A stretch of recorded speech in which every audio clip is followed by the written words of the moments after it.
This kid is named Harkin and he's the strongest guy in his guild. One day his friends were cornered and about to be wiped out by the group led by Zero, the Thunder Queen. When everything seemed lost and the order to kill was given, Harkin showed up to protect them. He was strong enough to save everyone, so he told his friend not to worry, but what he didn't expect was that the real enemy was right by his side. His friends attacked him from behind with a fatal strike. The worst betrayal always comes from those closest to you. The girl then mocked him, revealing she paid the traitors a few million, while Harkin, who is poor and depends on the game to survive, would lose everything. The penalty for dying in the game would bankrupt him. In real life, Harkin's real name is Jae-un. He believed he could trust people, but money proved otherwise. When he woke up in his house, he screamed in frustration over the defeat. Warlord is the most popular global game in the world, and generates fortunes for the top players. Jae-hyun was recognized for his skill, but he chose to stay in a small guild out of gratitude. Since they were the first to accept him, consumed by rage he grabs his stuff and runs through the city to get revenge on the traitors. In real life on the way, his friend calls him, but Jae-hyun was blind with fury and didn't see the red light. The truck of Ice Guy hit him full force, leaving him with terrible injuries. Even in pain he remembers the betrayal of those thugs, and swears revenge at any cost. Suddenly the scenery around him changes, and he finds himself back in the Warlord game's tutorial. The system instructs him to defeat a Minotaur monster. Confused by what's happening, he hears two other players screaming for him. They beg for help, explaining that many of their companions were injured by the monster, and that now only the three of them are left to face it. Looking at the colossal creature, the hero questions if it shouldn't have been removed from the game 5 years ago, due to its extreme difficulty. Hearing this, the other two players get confused and reply that the game was launched only 10 months ago. That moment, the hero realizes he was sent back 5 years in the past. When the two players urge him again to help defeat the monster, he simply grabs his sword and charges in solo. The Minotaur lunges at him, but he dodges with ease and slices the creature to pieces in an instant. The two players are shocked to see that and invite him to join their guild. At that moment our hero thinks about his past and how his old group betrayed him just for money. Without hesitating he kills the two of them right there, and comments that he's made a decision. He will never trust anyone again in this life. After logging out, Jae-hyun woke up in the real world. Looking around he realized he wasn't home, but in AV Gear Store, the equipment used to play Warlord. Jae-hyun remembered that 5 years ago he couldn't afford such gear, forcing him to use a demo unit. Slowly Jae-hyun understood he had in fact traveled back in time. With this realization he concluded there was no time to waste. Jae-hyun knew he possessed 5 years of in-game experience, along with all the skills he developed. With this knowledge, if he played his cards right, he could finally have his revenge. So he quickly tried to buy AV Gear unit on credit. The store clerk was startled by Jae-hyun's desperation, but tried to process the payment nonetheless. However, as Jae-hyun's mind raced with thoughts of vengeance, the clerk informed him there weren't enough credit funds on his card. That's when reality hit Jae-hyun. He knew he had no money, otherwise he wouldn't have been playing on a demo unit. Even though he couldn't afford it now, Jae-hyun knew it was only a matter of time until he earned money through the game. But for that he needed the gear. Then Jae-hyun glanced to the side and saw Sil in an advertisement, trying to recruit more players for Warlord. The Thunder Queen was seen as a role model, which was why she was used in game advertisements. Jae-hyun realized he didn't have many alternatives, and even though he hated Sil for what she'd done, he knew he couldn't be picky right now. Sometime later, back at his home, Jae-hyun received a V-Gear unit. The equipment technician installed the unit for him, leaving it ready for use. Jae-hyun realized the only way he'd gotten the equipment was through a loan. He borrowed 10 million won from a loan shark. The loan shark hadn't hesitated to lend the money, even though it was a hefty sum. However, he'd threatened Jae-hyun with a knife, saying that if Jae-hyun couldn't pay him back, things would get ugly. Jae-hyun hadn't wanted to resort to this, but it was his only alternative. He figured that even if he had to crawl through hell, he'd agree to anything, as long as he could have his revenge against those who betrayed him. After that, Jae-hyun logged into his very own V-Gear cabin for the first time, and immediately returned to Warlord as his character Hurkan. Back in the game, Jae-hyun thought it was time for an important character to appear. Just as he thought that, a character appeared congratulating Jae-hyun on completing the tutorial. Her name was Ariadne, and she said she was there to guide him through class selection. Ariadne stated that the adventurer was ready, and now had to choose his basic class from 3 available options, as the chosen class would determine his abilities later. The first was the warrior class, fighter who used close-range weapons in combat, perfect for those who loved action-packed, adrenaline-fueled battles. Jaehyun thought he'd chosen this class in his previous life, but he'd only leveled up fast because he played with a team. Now that he was alone, it would be much harder. Ariadne also presented the priest class, explaining it was a support class that healed and strengthened allies, but Jaehyun dismissed it, stating he wouldn't waste time with other players. In that case, Ariadne said only the third option remained. Then she blessed Hurkan with his new class, and sent him to the class tower. There Hurkan was greeted by an elder. The NPC introduced himself as Golko, the guide to the path of magic. Golko then asked what type of magic Hurkan intended to learn. Straight to the point, Hurkan declared he wanted to learn dark magic. Golko was confused by the request, and asked if the young man didn't want to learn something else, but Hurkan insisted he did not. With that, Golko explained that while powerful, dark magic devoured the user's soul, making it quite dangerous. Jaehyun stated he was aware of this, and for that very reason, he wished to learn such magic. Due to his persistence, the elder changes his approach and reveals his true colors. Golko says it's been a while since a young man asked to walk this path. After that, Golko reveals a dark tome and tells Hurkan that if he's ready, he should place his hand on the skill book, but warns him that this path is treacherous, even for the faint of heart. Without hesitation, Hurkan places his hand on the book. He declares his heart isn't weak, and he wants to get this over with. The wizard begins to laugh maniacally, claiming that finally someone interesting has appeared. For the first time, Jaehyun feels the dark magic.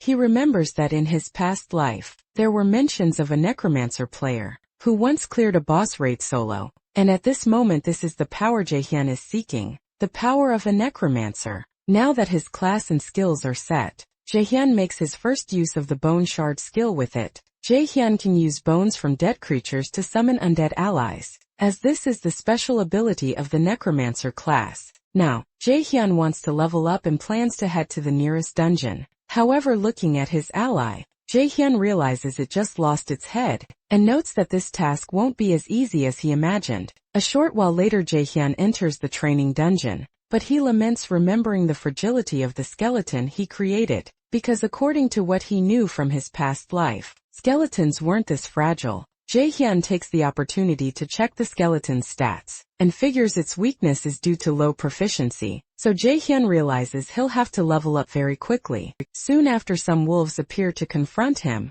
and Jaehyun thinks this is exactly what he needed. These wolves aren't very strong, but they're fast, making them perfect for testing Jaehyun's combat performance. With that, Jaehyun summons his skeleton again, and orders his ally to engage the monsters. As soon as the skeleton rises, it assumes a combat stance and faces the wolves head-on. With that, Jaehyun orders his ally to eliminate the enemies immediately. The skeleton charges towards the enemies. Jaehyun thinks that if he keeps this pace, he'll reach a high level faster than expected. However, his expectations are shattered when Jaehyun sees his ally utterly destroyed before his eyes. Jaehyun truly didn't expect such a catastrophic outcome. The skeleton's head is the only part left of his ally. Despair grips Jaehyun as he realizes something is terribly wrong, so he decides to check his ally stats again. Then Jaehyun realizes he forgot to set a mode, which is why the skeleton fell so quickly. So Jaehyun chooses defense mode for his ally.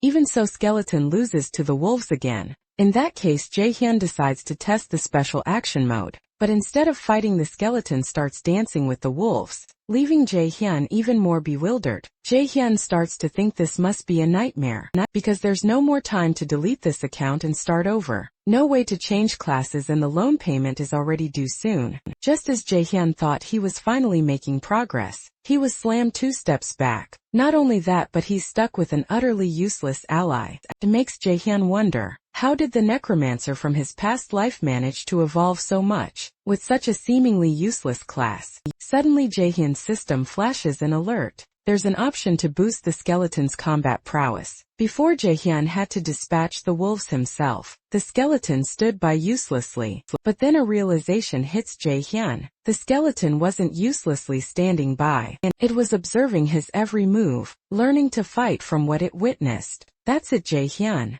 finally understands how to evolve the skeleton's combat abilities. He shoves a stick into the skeleton's bony hand, telling his ally it's lucky to be one of his minions. In his past life, Jaehyun was renowned as a genius, capable of training guild novices and forging them into top-tier rankers. Jaehyun tells his ally, when you fight, remember one thing: if you don't dodge, you'll be crushed. Then Jaehyun slams a blow into his skeleton, repeating the assault until his ally finally learns to dodge. But the skeleton is agonizingly slow to show any progress. Jaehyun barks at his ally, don't just stand there after taking a hit. Dodge first, then find an opening and counterattack. After a grueling training session with its master, the skeleton is once again thrown into the fray against the wolves. This time, however, the skeleton performs flawlessly, following its master's precise instructions. It weaves dodges and counters with deadly precision. The skeleton defeats the wolves all on its own. Jaehyun admits his ally still has a long way to go, but he can already see the undeniable improvement. What's more, Jaehyun's own skills have progressed, and thanks to his ally's newfound proficiency, he levels up sometime later. Jaehyun makes his way to the game's starting village, Figus Castle. In the village, countless recruiters clamor to enlist new members into their guilds. Jaehyun, however, ignores them all. His mind is solely focused on one goal: making his ally stronger and in turn, boosting his own personal attributes. But amidst his thoughts, someone confronts him. A warrior grabs Jaehyun, demanding an apology for bumping into him, or he won't let him go. Jaehyun thinks he has no time for these bullies. He has more important things to do. Infuriated by the dismissal, the bully tries to punch Jaehyun, but before Jaehyun can even react, someone intervenes on his behalf. The man tells the bully, you can't just go around punching people. The bully then asks, are you his friend? The man says no. But Jaehyun feels a strange familiarity. He suddenly realizes he knows this man from his past life. With muscles bulging and veins practically popping, clad in odd attire, it can only be Sheev the Slayer, a legendary warrior from Jaehyun's past life. However, Jaehyun has no idea what someone like Shev is doing here. Regardless, the bully grows furious at the interference and tells Shev to stay out of his business. He adds that Jaehyun provoked him and therefore deserves punishment. An eye for an eye, after all. Hearing this, Shev unleashes a sinister aura, making the bully cower like a whipped dog. Shev states that the bully hit his palm when he threw that punch, and following the aggressor's own logic, he should be punished for it. The bully's friend warns him of the danger of facing Shev the Slayer. He knows Shev is the leader of the Red Bulls, one of the top 30 guilds, and is notoriously thirsty for battle. The bully wonders what's a guy like that doing here. However, as he turns to leave, Sheev the Slayer asks if the bully still wants to continue the fight. Immediately the bully bolts, apologizing profusely for the disturbance. A smile grazing his lips, Sheev says he's happy everything ended well. After that, Sheev turned to the protagonist, assuring him that Jaehyun wouldn't have any more trouble with those guys. However, Jaehyun turned his back on Sheev, coldly stating he didn't need his help, leaving Sheev utterly speechless at his sheer coldness. After all, the killer had expected at least a thank you as he walked away. Jaehyun mused that for a moment. He had been completely overwhelmed by Sheev's power, but he vowed to himself that the next time they met, things wouldn't end the same way. Sometime later, deep within a dungeon, the protagonist reflected on the obvious gap between him and Sheev. What's more, Sil and Sheev were at the same level, meaning Jaehyun needed to become just as strong if he ever hoped to get his proper revenge. Lost in thought, Jaehyun was suddenly ambushed by a monster. His loyal skeleton ally swiftly intervened. The protagonist had intentionally used himself as bait, letting his skeleton handle the enemy. With the monster defeated, his ally leveled up. However, Jaehyun grumbled that it took his skeleton 3 whole days to reach level 10, far longer than he'd anticipated. Even so, the protagonist himself had also evolved, and now he possessed the watch, an essential device packed with features, attributes, quests, a map, inventory, and messages. He'd owned an identical watch in his past life, and had been eagerly awaiting its return, but he lamented that his previous attributes had been stripped away. Regardless, Jaehyun now had to distribute his attribute points, Knowing this crucial choice demanded careful consideration, Jaehyun considered the most obvious path for a necromancer, boosting his intelligence or magic. He ultimately dumped all his points into strength. Instantly his strength surged dramatically, and he could feel the profound difference. Not just him but his ally too. Noticing his skeleton's apparent discomfort, Jaehyun reassured it, "Don't worry, I haven't given up on being a necromancer. I'm just doing this to better train my minion." He reasoned that boosting intelligence or magic right now wouldn't make much of a difference, but by investing in strength, he could personally demonstrate every single blow he'd mastered at his peak. In his past life, Jaehyun declares he's literally staking his life on this, warning the skeleton that he'd better take his training seriously from now on. He also mentions there are other ways to make up for his other stats. Sometime later, at the Figus Castle branch of the Monster Hunting Association, the host announces new missions have just dropped. A brawl erupts among the adventurers, all vying for the tasks, as missions are still a rare commodity at this time. Amidst the chaos, he approaches and asks if he can see the mission list. The host agrees, but warns him that all that's left are the missions nobody wants. The difficult ones are those with terrible rewards. Jaehyun quickly realizes that on top of that, most of the missions are incredibly dull, but he's got limited options. Scanning through the various tasks, Jaehyun finds one that catches his eye. A mission called Mount Bima Cave, which basically involves clearing out low-level monsters. The host questions if he's really going to take a mission with such a pathetic reward. Jaehyun confirms he figures that despite the meager payout, if he completes the mission before hitting level 15, he'll snag an ultra-rare title. A title like that usually boosts a user's stats, but the Ascending Star title increases stats by a percentage. In other words, this is Jaehyun's first step to becoming a character with unrivaled power. With that in mind, he decides it's time to get some new gear. Some time passes and Jaehyun arrives at Mount Baima, ready to put his new gear to the test. However, his new equipment is ridiculously ugly, and Jaehyun knows that he'd spent so much on gear for his ally that there wasn't much left for himself, leaving him with this hideous outfit. Regardless, he figures, he just needs to clear this mission to finally afford some decent clothes. So he dashes off to complete the task as fast as humanly possible. In the same area, another player lay helpless,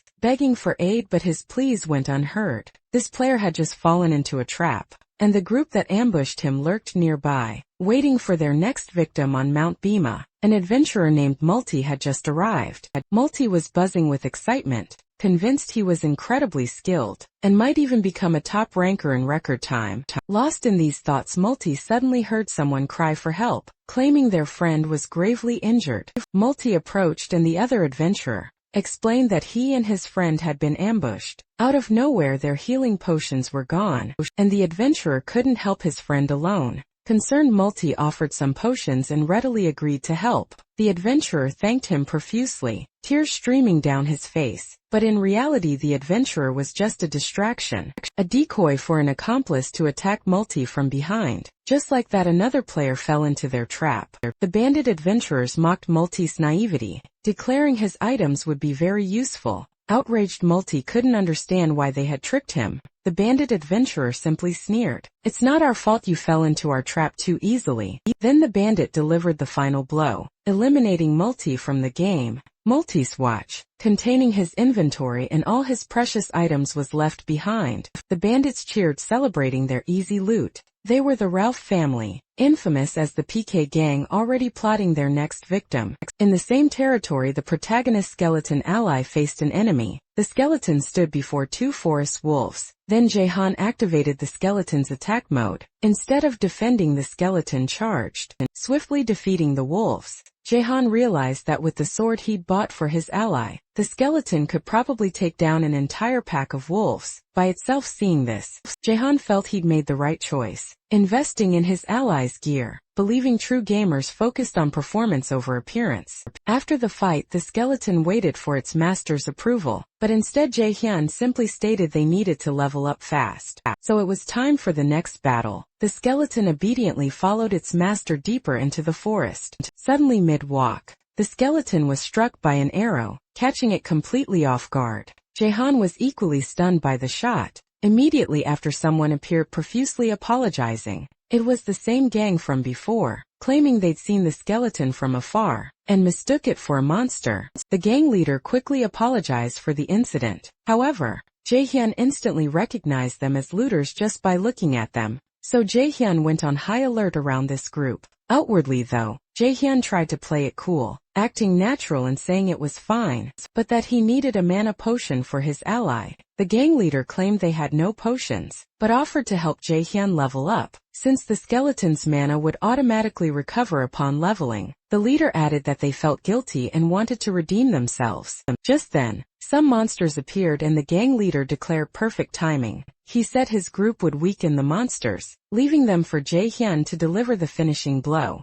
That's a blatant lie, of course. The entire gang is convinced they found the perfect victim for their scheme. First the bandits aggro the monster, next their group's mage casts an attack buff, and finally, they unleash the monster on their target. They're certain Jae-hyun will panic and be wiped out, saving them the dirty work. However, the opposite happens. Jae-hyun effortlessly defeats the monster thanks to his ally. Maintaining his composure, Jae-hyun tells them, "I liked your help, keep it coming." This makes the bandit group realize their target's level is far higher than they anticipated. The bandits decide to unleash even more monsters simultaneously. While their target is distracted, the bandits plan to strike from behind. But as they try to execute their plan, Jae-hyun dodges the attack as if he'd already predicted it. To the bandits' dismay, he not only missed his strike, but was instantly counterattacked with a single devastating blow. The bandit was defeated immediately after. Jae-hyun commands his minion to assume an attack stance.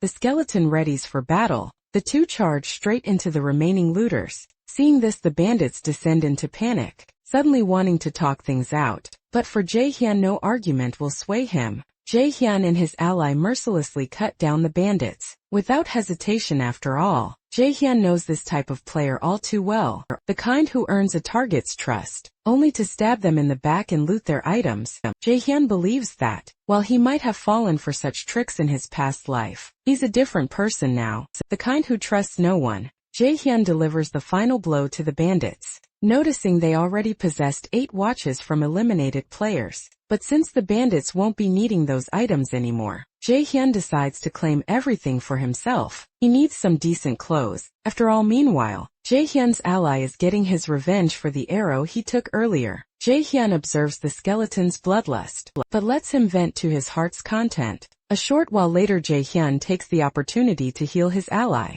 This makes the skeleton even more animated. Jae-hyun notices his ally's joy, but tells him you shouldn't get too attached to appearances. They don't matter that much in this game. He claims what truly matters is being beautiful on the inside. However, the protagonist's brand new clothes immediately expose his hypocrisy. Jae-hyun also notes that the stolen watches are a perfect fit. Selling another player's watch causes your inventory to drop. Random items, rare and enhanced cosmetic gear, battle weapons with bonus attributes, and even skill books in gold. For Jae-hyun, it's practically like winning the lottery at someone else's expense. What's more, he's leveling up faster than expected, and soon he wants to start recording his gameplays. Amidst all this, Jae-hyun is struck by a memory from his past. Talking with his friend about forming a guild. Back then they considered naming it the Mask Guild, inspired by an item they'd found. Looking at the mask in the present, Jae-hyun realizes just how much he's changed, but he refuses to let anyone take what's his ever again. Jae-hyun believes this is just the beginning, and the skeleton will be his only ally on his new journey. Sometime later, the protagonist and his ally plunged into the Mount Bima cave dungeon. Jae-hyun remembered this place, knowing it was a den of blue werewolves. Though dangerous, Jae-hyun believed his current gear would make short work of them, so he pressed forward with his skeleton ally. Hours passed. Jae-hyun found no monsters in the cave. He knew the dungeon wasn't cleared. The system would have notified him, so he couldn't understand why the place was utterly empty. Then amidst the silence he spotted something unusual. Jae-hyun moved closer to investigate. Just like that, he activated a portal to an instant dungeon. He instantly realized this was why no monsters had appeared. Instant dungeons are randomly generated within other dungeons, and only close ones completed. They're far tougher than regular dungeons, but they drop superior loot. But there's a catch: once you enter, the only way out is to clear it or die. The protagonist knew the smart move was to retreat immediately. Dying meant a 2-day penalty, A devastating setback, but Jaehyun was on a different path now. A new journey from his past life. He didn't hesitate, he just needed to survive until the end. Stepping through the portal, Jaehyun found himself in an arena. An intense aura gripped him. What kind of monster would he face here? Then his question was answered. A colossal werewolf materialized before him. Not just any werewolf, but a corrupted one. Its level unknown, the protagonist had seen it all. But even he was genuinely stunned. The battle erupted with a savage blow from the werewolf. Jaehyun was sent flying from the impact. His ally braced itself knowing it could be next. But Jaehyun just laughed. I'm lucky, he declared. A monster like this could only mean a main quest. He told his ally, if we don't take this thing down, you won't get dinner tonight. With that, Jaehyun charged the enemy, his ally ready to back its master. The skeleton used its sword as a launch pad, propelling Jaehyun into a massive leap,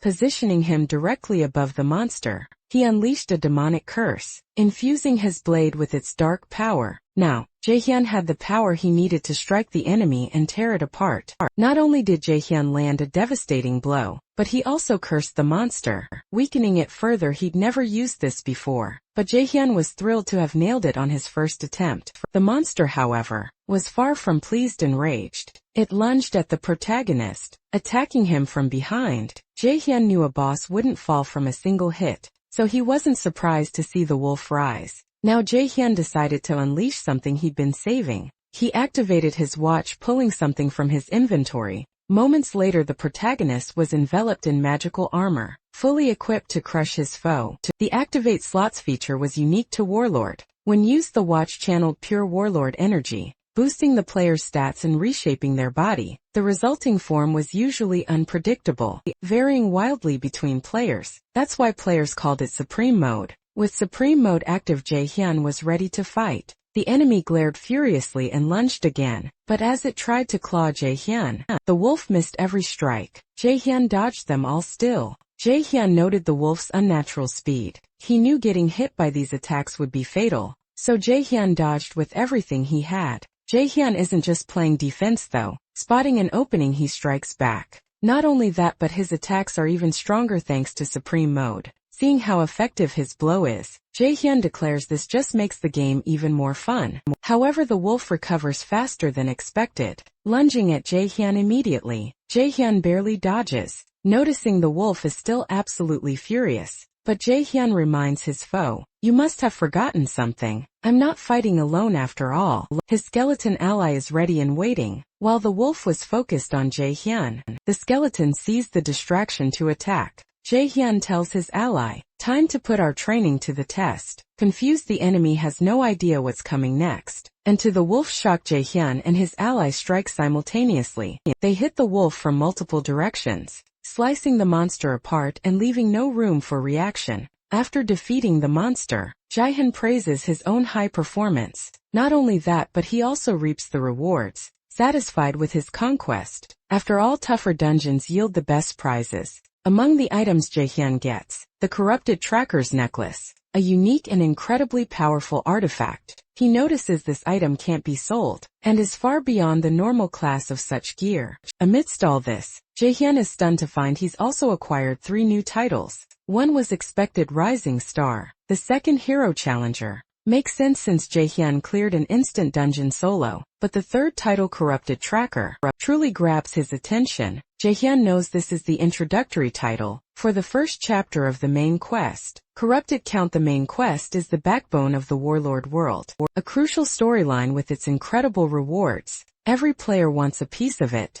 However, even in his past life, Jaehyun never made it past chapter 4. This time the quest unlocked for him much earlier than anticipated. This leaves Jaehyun hyped for what's to come. Sometime later outside the game, Jaehyun sees news that the Hydra Guild has officially entered the final phase of the Corrupted Count scenario. The guild leader promises to complete the quest within 3 months. Seeing this, Jaehyun realizes it's too late. This guild is already in the final phase and he's barely even started. He figures there won't be anything left for him. Jaehyun considers it might be better to sit this one out and aim for the next chapter instead. Or maybe this is the perfect opportunity. because right now the entire world is focused on the Count, and Warlord's first main quest is about to be completed. Jaehan figures if he posts his video about the corrupted Count, could go viral in no time, earning him a ton of cash. He thanks himself for recording everything, and now wants to post it ASAP. But Jaehan knows editing is the magic behind any video, so he can only trust this job to one person,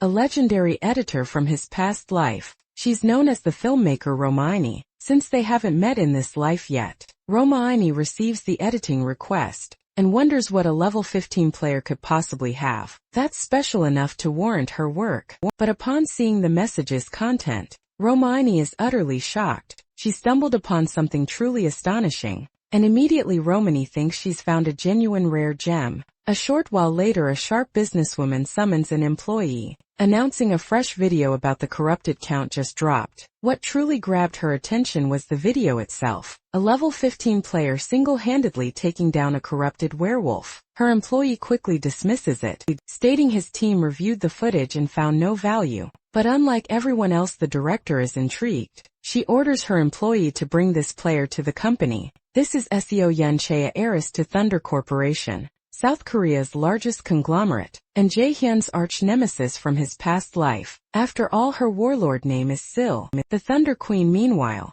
Jaehyun nearly jumps out of his skin when he checks his phone. He sees the video he posted just yesterday has already racked up an insane number of views. Jaehyun recalls how tough it was to achieve anything like this in his past life, but now things are moving at lightning speed. Even his interactions with Romaini have shifted. She's far more communicative now, a stark contrast to her reserved personality in his past life. Romaini never used to reach out first, but ever since she edited his video, she's been showing a lot of interest in Jaehyun. Not only that, but she's become so annoying. Jaehyun seriously considering blocking her. All Romaini wants to know, though, is when Jaehyun will edit his next video. Jaehyun has no clue what to do for his next video. Finding another monster, like the corrupted werewolf, isn't exactly an easy task, so he decides to log into the game, hoping some new ideas will spark elsewhere. Chef is glued to the protagonist's video. No matter how many times she rewatches it, Hurricane's movements impress him every single time. Plus, Sheev has this nagging feeling he's seen this player somewhere before. He just can't place him amidst his musings. Yell, an associate from the Red Bulls Guild, asks who Sheev is rambling about.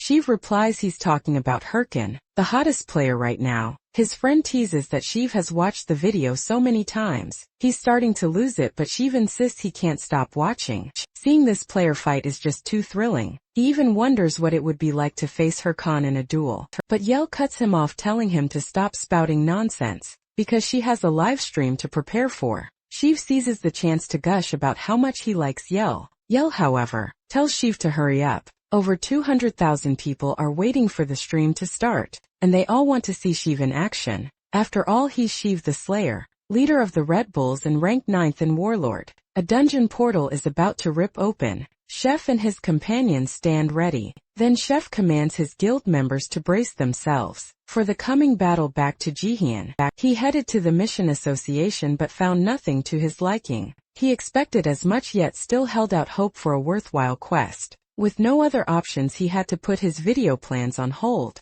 Amidst his disappointment, the host recognized him as the adventurer from Bima Mountain Cave. The man named Hotan asked if Jaehyun had a moment to talk. A while later, Hotan revealed he knew Hurricane had encountered a mutant in the cave. Protagonist clarified that he'd only found a werewolf with strange eyes, but Hotan insisted that was exactly what he meant, explaining there was a high chance the defeated monster had been exposed to the Corrupted's power. Hotan didn't know the Corrupted's exact identity, but he knew that any monster touching its power went mad, and many had fallen victim because of this. The association had placed a bounty on this being. Immediately, Jaehyun declared he wanted to join the mission to capture the Corrupted. Hotan said it was too soon, yet the protagonist insisted. In that case, Hotan decided to give Hurricane a chance. He instructed him to find a person named Ahimbre in Bangsu Castle, east of Fagus Castle. He also promised to write a letter of recommendation for Ahimbre to teach Hurricane everything he needed to know. Upon receiving the letter of recommendation, the protagonist celebrated. This was exactly what he wanted. A unique mission like this Becoming a Himbre student surely make for an incredible video. A Himbre was one of Grandmaster Boken's 7 disciples. Every mage yearned to meet him, as he was known for distributing rare skill books. In other words, a Himbre was an incredibly important NPC. Jaehyun thought he wouldn't have to worry about material for his next video anymore. But then, he remembered something crucial he needed to do before leaving. So Jaehyun headed into a forest and summoned his skeleton ally. Jaehyun recalled he hadn't properly checked the rewards from his last battle. He decided to use the werewolf skull he defeated to strengthen his skeleton ally. With a surge of power, the skeleton absorbed the skull's attributes, growing significantly stronger. Next, the protagonist equipped the corrupted tracker necklace, its effects instantly applying to him. With that, Jaehyun completed all preparations for his next mission. But before continuing his adventure, he tossed 2 more skeleton skulls onto the ground, and through them summoned 2 additional allies. His initial skeleton seemed shocked by this sudden expansion, but Jaehyun declared that from now on, the 3 of them would fight as a single unit, and he couldn't wait to see his new allies' strength in action. Soon after, Jaehyun stumbles upon a forest bear, and is immediately attacked by the beast, but Jaehyun dodges the initial strike, only for the bear to lash out again. Jaehyun waits for the perfect moment, and orders one of his allies to draw the monster's aggro. Instantly, the skeleton charges towards the enemy. However, the bear proves smarter than the skeleton, grabbing it and flinging it away. Jaehyun declares that such a predictable attack would never work, and his ally needs to strike the enemy's blind spot. So he orders another skeleton to carry out the task. The skeleton approaches the bear and attempts to attack, but just like the first, the skeleton is countered by the monster. Jaehyun rages seeing his allies fail to follow his orders, exclaiming the skeleton did exactly what the last one did. Amidst this chaos, the firstborn skeleton steps forward. Jaehyun's hopes ignite, believing this one will finally do it right. So his ally charges at the bear, attempting to strike with its sword, but just like the others, it too is defeated. This point, Jaehyun is practically tearing his hair out in frustration. A while later, Jaehyun gathers all his allies and declares, "You guys must not have brains. You're reanimated skeletons after all." He then explains that normally when attacked, monsters turn towards the incoming strike. That's why Jaehyun says, you need to attack where the monster can't see, instead of hitting it head-on. However, Jaehyun realizes his explanation is falling on deaf ears, and he only grows more furious with his allies. Jaehyun admits it's great he can summon 3 skeletons at once. The problem is they can't work together. All they know how to do is mimic each other's movements, and because they haven't learned to fight as a team, they don't know how to act like one. Plus, they cost triple the mana to summon. Even though Jaehyun reached level 20 as he wanted, it seems he'll have to put his video production on hold for a while. Instead, Jaehyun wants to train the skeletons for the Bangsu Castle mission. Jaehyun once believed that with 3 allies, he could just watch them fight while he rested. But that's far from reality. Not only that, but Jaehyun won't be able to avoid the vanguard as he wished, because all the heavy lifting will still fall to him.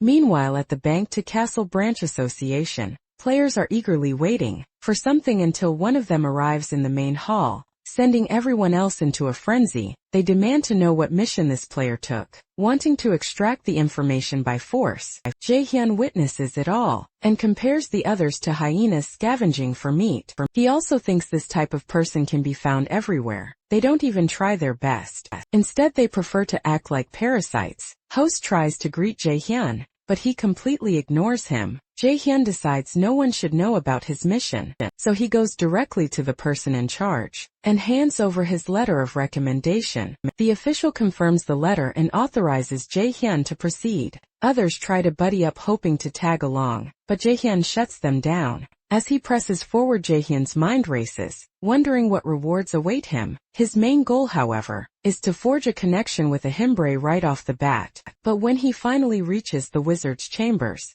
Jaehyun is met with utter chaos, a colossal mess. Upon seeing him, a Himbre declares he has no appointment scheduled. Then he asks the adventurer who he is. Jaehyun introduces himself as Hirkin, explaining he has a letter of recommendation. Ahimbri notes that Hirkin is a rookie, yet must possess serious skill to earn such a recommendation. Regardless, Ahimbri hands over the rewards. Jaehyun is ecstatic with the rewards, 2 incredibly rare books. To Jaehyun's shock, Ahimbri declares their business concluded, wishing him a safe journey back. Jaehyun is stunned it ended so fast. He'd expected the wizard to hand him a new quest, not dismiss him. He hadn't come all this way just for the rewards. Desperate, Jaehyun blurts out that he'll do anything to become an apprentice, practically begging for a chance. Upon hearing this, the wizard asks if Hirkin is serious. If so, the wizard has a task for him. The wizard then demands Hirkin retrieve an egg directly from its nest. But here's the kicker: the quest offers no reward,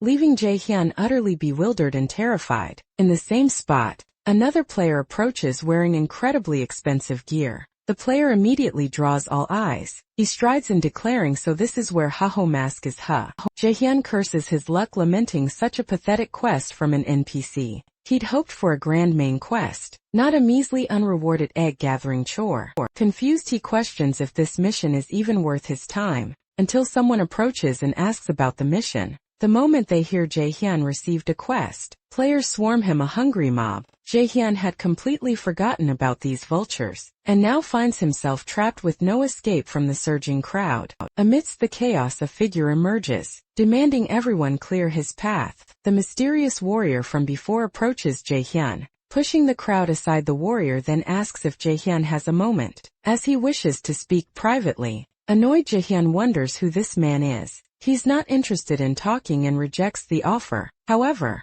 the warrior calls him Mr. Haho Mask and asks for his cooperation. Away from the others, the two stop to talk. The warrior apologizes for his initial approach, explaining he urgently needed to speak with Jaehyun, and couldn't do so with others around. From the warrior's gear, Jaehyun deduces he must be a ranker, but he doesn't recognize his face. More importantly, Jaehyun wants to know how this guy knows him. Until he gets more information, Jaehyun decides to remain cautious, so he asks why he was called Haho Mask. The warrior reveals he knows who Jaehyun is, and that he just received a quest from the wizard. Jaehyun cuts straight to the chase, asking who he is and what he wants. He also states he's not willing to waste time fighting. The mysterious figure stares at Jaehyun. Then he says he made a mistake and apologizes. Jaehyun maintains his clueless demeanor and accepts the apology. Jaehyun leaves, saying that for now he'll put this misunderstanding behind him. After Jaehyun walks away, another player speaks up and the warrior from before says, they might have found the wrong person. Only an inexperienced player would leave his watch exposed. So carelessly, the other player comments that the corrupted counts.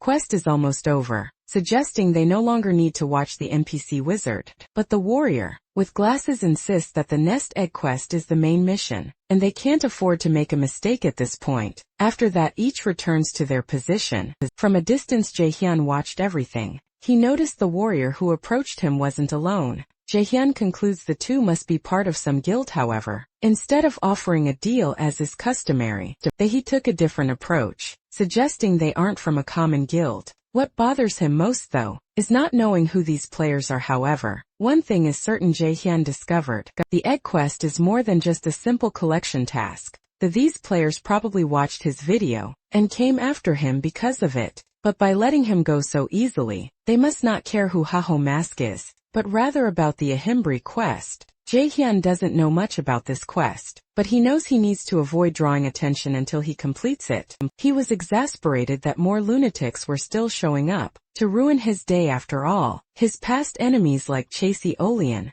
were already enough trouble to deal with. Speaking of her, Chaseolian's secretary Park Suji appeared with a bottle of water. Park Suji asked about the guild's entrance exam. Chaseolian replied it was a waste of time. All the candidates were incompetent. Chaseolian then asked for an update on Haho Mask. Her secretary, Park Suji, said Jaehyun hadn't responded to their contact attempts, so he'd probably joined another guild. Furious, Chaseolian demanded if Park Suji was sure. Park Suji admitted she wasn't, and her boss instructed her to investigate further and return only when she had concrete answers. Before Park Suji left, Seoyeon asked what the chairman had said. The secretary reported that the chairman hadn't responded yet. Seo Yun concluded that the chairman's silence meant Warlord was doing exceptionally well. She remembered the chairman had tried to arrange a forced marriage when she'd first mentioned playing Warlord. Regardless, Seo Leon instructed Park Soo-ji to find a new batch of candidates and prepare a report for the very next day. Park Soo-ji protested that the deadline was too tight, but her boss wouldn't hear any excuses and simply walked away, leaving her to talk to herself. To Jae-hyun, he was in a different environment. He noted it had been a while since he'd last visited the lizard swamp. He believed the mission shouldn't be too far from the wizard's castle, and since he had to collect an egg, Jae-hyun figured it belonged to some creature living in this very swamp. Since the monsters here were high level, Jae-hyun decided it was best to use the skill enhancement he'd acquired. To do this, he needed to draw a mark and conjure the correct spell. With that, he activated the Helm of Madness on his skeleton. Immediately the effects began to manifest on his ally. Jae-hyun was positively surprised to see it, so to test if it worked, he ordered the skeleton to attack him. However, he'd forgotten there was a chance his ally could lose its sanity in the process. Upon receiving the order to attack its own master, skeleton didn't hesitate and lunged forward. Immediately Jae-hyun realized something was terribly wrong. Regardless, he decided to stop the action, striking his own ally this way. Jae-hyun prevented anything more serious from happening, and told the skeleton, "Don't you ever scream at your master like that again." Jae-hyun wondered if this strange behavior was some kind of bug. Trying to process what had just happened, lizards heard all the commotion, and appeared ready to attack the intruders in their home. Seeing them, Jae-hyun declared, "The test subjects have arrived just in time." He activated the Helm of Madness once more, along with bone armor. With that, his 3 skeleton allies grew even stronger. The lizards braced for battle, and Jae-hyun commanded his skeletons to attack. Fierce clash erupted instantly. It didn't take long for the skeletons to gain the upper hand, overwhelming the lizards soon after. Every enemy was defeated. Jae-hyun was thrilled to finally get a satisfactory result from his team. He declared that now he could truly hunt monsters while searching for the egg, no longer in a rush to complete the task. After all, Jae-hyun wanted to evolve as much as possible. But as he spoke to his team, someone was watching him. This woman was Ilya, and she was utterly convinced of her own beauty. She believed everyone adored her no matter what she did. Because of this, her life had been incredibly easy. Whenever she feigned trouble, her slaves would instantly appear to help. But amidst her trek through the swamp, Ilya slipped and fell face first into a puddle. Furious, she declared, "I hate this place." Ilya had only ended up there because one of her slaves had brought her to level up. However, he had died, leaving the girl helpless and clueless. The monsters here were far too strong for Ilya to handle alone. When she spotted Jae-hyun fighting, she immediately thought he was perfect to be her next slave. Next, Ilya got up and approached Jae-hyun, pleading for his help. "I hurt my legs because of the monsters," she whined, "and now I can't walk properly." With this act, Ilya was certain the player before her wouldn't abandon a beautiful, helpless maiden, fully intending to charm him into helping her escape. However, defying all her expectations, Jahan simply turned his back and walked away, leaving her sputtering alone. Ilya was utterly shocked. She was not used to rejection. She tried to beg for help, but Jae-hyun couldn't care less at this. Ilya was absolutely seething with rage. Meanwhile, Jae-hyun went back to fighting lizards, but he could barely concentrate. He knew Ilya was still following him. He had ignored her because he didn't want to waste time, but the girl kept trailing him everywhere. To Jae-hyun, if a player decided to enter Warlord, they should at the very least know how to play the game. So to finally end the distractions, Jae-hyun decided to deal with the issue head-on. "What do you need?" he asked. Ilya claimed she'd lost her sword in the swamp and wanted help retrieving it. Jae-hyun stated, "Once I get your sword back, you stop following me." She readily accepted and thanked him for the help, but in her mind Ilya smirked, convinced her new slave was finally falling for her charms. Sometime later, they finally found the sword deep within the swamp. Jae-hyun declared he'd retrieve the item, but only if Ilya kept her promise to go her own way afterward. He then commanded his skeletons to bring the sword. With that, the 3 pressed deeper into the swamp, heading straight for the weapon. Seeing this, Ilya inwardly cheered, her plan unfolding perfectly. She mused that necromancers were nothing without their summons. Once the skeletons were out of the way, their master would be utterly vulnerable for daring to ignore her. Ilya lunged, attempting to strike Jae-hyun from behind, but Jae-hyun swiftly dodged the attack, scoffing that the girl was far too slow. In one fluid motion he grabbed Ilya and hurled her away. She crashed into a stream deep in the swamp. Immediately she began screaming at Jae-hyun, vowing he wouldn't get away with this because her bodyguards would hunt him down. However, Jae-hyun simply told her to stop screaming and look behind her, because something was approaching. At first Ilya was suspicious, but then she realized she'd landed right in a den of mutant lizards. As she scrambled to escape, Jae-hyun coolly stated that Ilya should have thought twice before trying to trick him. After all, Jae-hyun had seen through her intentions from the very beginning. He mused that he'd been tricked far too many times not to spot a liar. Besides, this whole ordeal was just a massive waste of his time. Glancing at his skeletons, Jae-hyun found them acting strangely and sternly lectured them all, saying they should learn useful skills instead of bizarre behaviors. Moments later the system alerted Jae-hyun. Player Ilya had died. He'd received points for her elimination, which came as a surprise since he'd only thrown her to the monsters. Not only that, but Jae-hyun figured the girl must have been bluffing about having bodyguards. However, Ilya's fanboys, watching her livestream, had seen everything unfold, and were far from pleased with Jae-hyun's actions. It didn't take long for things to get chaotic in the swamp. One of Ilya's fanboys appeared ready to confront Jae-hyun, but his attempt at revenge met with little success. Jae-hyun stared at the boy seriously, asking why he was going so far for Ilya for absolutely nothing.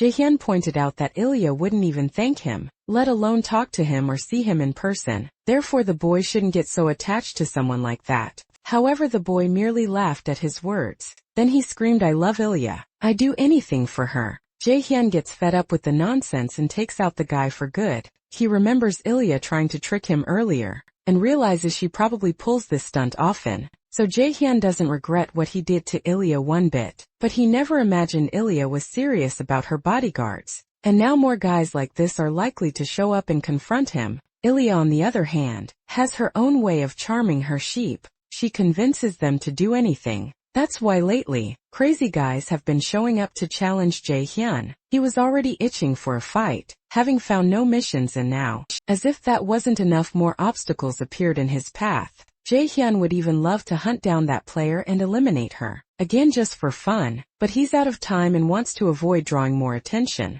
However, Jae-hyun takes the opportunity to grab items from the players he defeated along the way, and realizes the guy he just eliminated had some seriously valuable gear. Jae-hyun even feels grateful that rookies like these came his way, because thanks to them he'll make a good profit selling their items. Just then another Ilya fanboy appears to confront him. This time Jae-hyun openly declares he's the one who eliminated Ilya, but Jae-hyun quickly realizes a much larger group has shown up. This time in this situation, Jae-hyun decides to run instead of facing them all. There are so many players, Jae-hyun can barely count them, and he finds it really weird that so many sheep are willing to sacrifice themselves for Ilya. So instead of just running, Jae-hyun decides to unleash his skeletons. Apparently this group already knows Jae-hyun's abilities, and came prepared to deal with his skeletons. Jae-hyun realizes this group is on a higher level than him, so he won't be able to defeat them with his current minions. With that, Jae-hyun decides to make a clean escape, and promises to find them again when he's at a higher level. After running hard through the swamp,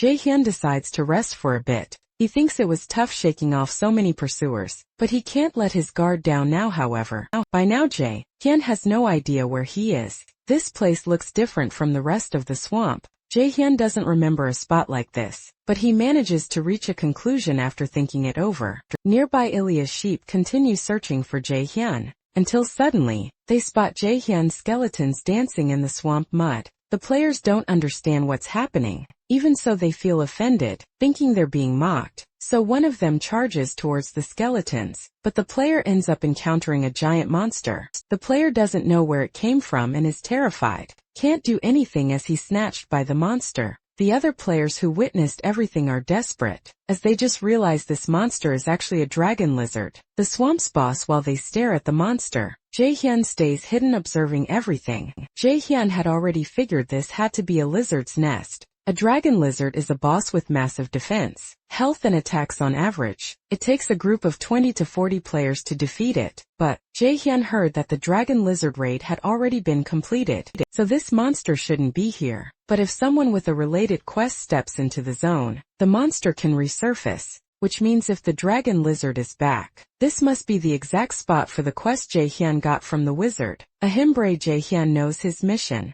defeat the creature and deliver its egg to the wizard. He just can't wrap his head around why he got such a high-level quest so early on. This makes Jaehyun furious at the wizard for handing him a quest he's clearly not leveled enough to tackle. But luckily, Ilya's cattle are already clashing with the beast, and who knows, they might just prove useful. But then one of the players shouts for a retreat, claiming the monster is too powerful for their group. However, Jaehyun steps in, summoning one of his souped-up skeletons to block the player's escape route. With their path blocked, the players have only one choice: keep fighting the monster until they carve a way out. But the dragon lizard isn't about to make it easy for them. Meanwhile, Jaehyun seizes the chance to make his escape, silently thanking the cattle for the perfect distraction. Jaehyun has zero interest in fighting the monster right now. After all, his only goal is to get that egg to the wizard. So Jaehyun pushes deeper into the lizard's nest, only to be startled when he finds no egg there.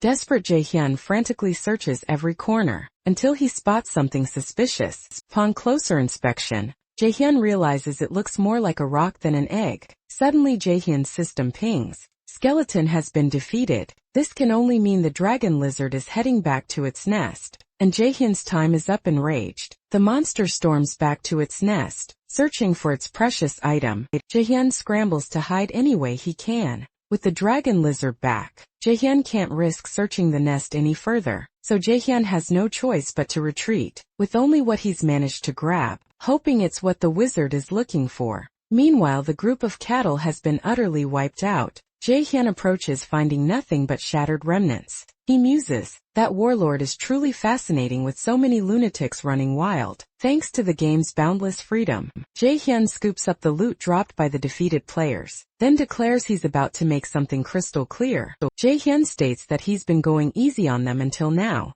but unlike his opponents, he takes this game deadly seriously. He warns that the next time someone decides to cross him, they won't find him in such a forgiving mood. This warning goes out to that woman's followers, or anyone else for that matter. With his message delivered, Jaehyun departs once he's put some distance between them. Jaehyun vows to himself that if any cattle dare come after him, even after that warning, he'll unleash total war on them all. To cool off, Jaehyun decides to hunt for some extra cash, especially since he found some truly interesting items during his swamp journey. Sometime later, Jaehyun brings the dragon lizard's item to the wizard Ahimbre. He tells the wizard it wasn't easy to get, and he sincerely hopes Ahimbre accepts it, because he has no intention of ever returning to that map. Ahimbre scrutinizes the item, confirming it's precisely what he sought. Jaehyun cheers, having delivered the correct item. The mage praises him, admitting he was shockingly fast. Far beyond expectations, Jaehyun simply states he gave his all.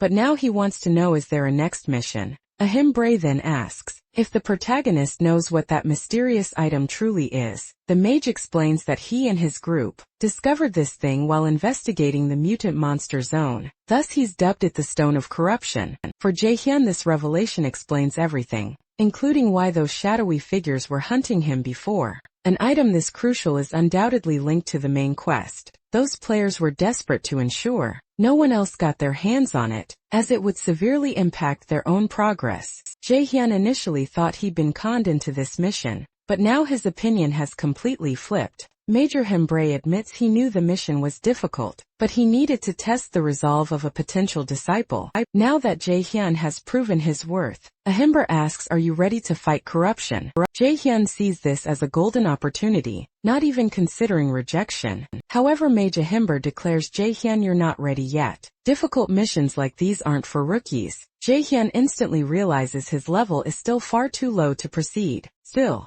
Ahimbre states he's willing to accept him as a disciple if her can. Jaehyun's in-game name asks politely. A short while later, Jaehyun storms out of the mage's room utterly annoyed. He hated the NPC's condescending approach, and increasingly suspects Ahimbre is nothing but a scam artist. Some time passes and the very same dragon lizard is finally defeated. A formidable group of high-level players had teamed up to eliminate the threat. The guild captain gathers with the others to catch their breath. He approaches an allied player remarking, "You're stronger than I expected, partner." The captain then thanks his helper for the crucial assistance. During the battle, this helper, who once tried to corner Jae-hyun, is now cleverly disguised among these lower-level players. The guild captain declares, "Without you we wouldn't have won," and thanks him for accepting the task. In exchange for payment, the captain in turn offered the helper a handful of gold, but the helper refused, stating it wasn't the promised payment, and that he disliked breaking the rules of the game. The captain was stunned. Helpers always took money as a reward, but this one was different. Not to mention the helper was a high-level ranker, on a mission far below his current skill. Only fueling the captain's curiosity, the captain told the helper he could keep anything he found in the creature's nest. As promised, though, he warned there likely wouldn't be anything. The player, however, only cared about finding the corruption stone. That's why he took the quest. The helper had heard the lizard dragon reappeared, and feared Heho Mask would defeat it first, so he wanted to get ahead. Since that hadn't happened, he figured the corruption stone must still be in the nest. This player knew defeating a boss wasn't as easy as it seemed. He was more than capable, certain his reward awaited him. But upon reaching the nest, he found nothing. The helper was enraged. Someone had gotten to the stone before him. Back with Jae-hyun, he was home, sensing it was time to turn his life around. Throughout his new journey, Jae-hyun had often said that beyond his revenge, he also wanted to enjoy some quality food at some point, so now he was determined to have a decent meal. Jae-hyun had tried to save as much as possible as a precaution, but now that he'd secured the main quest with the wizard, he figured financial troubles were behind him. Jae-hyun had also raked in a ton of loot from defeated players, so he figured it was only fair to get a reward after a mission like that. Checking his bank balance, Jae-hyun imagined a juicy steak, but after paying off his debts, he was left with less than 1,000 won. That wasn't even enough for instant noodles. Jae-hyun wondered why he was broke after all that hard work. Just as despair gripped him, he got a message from Ramini, asking if he wasn't going to get back to his videos. He realized he hadn't talked to his editor in a while, and forgot to update her on recent events. After all, Jae-hyun couldn't record, because he wanted to stay out of the spotlight for a bit, since he was being watched. But then he thought about it. Jae-hyun didn't think it was fair to starve, because of some weird players. He couldn't care less about that anymore.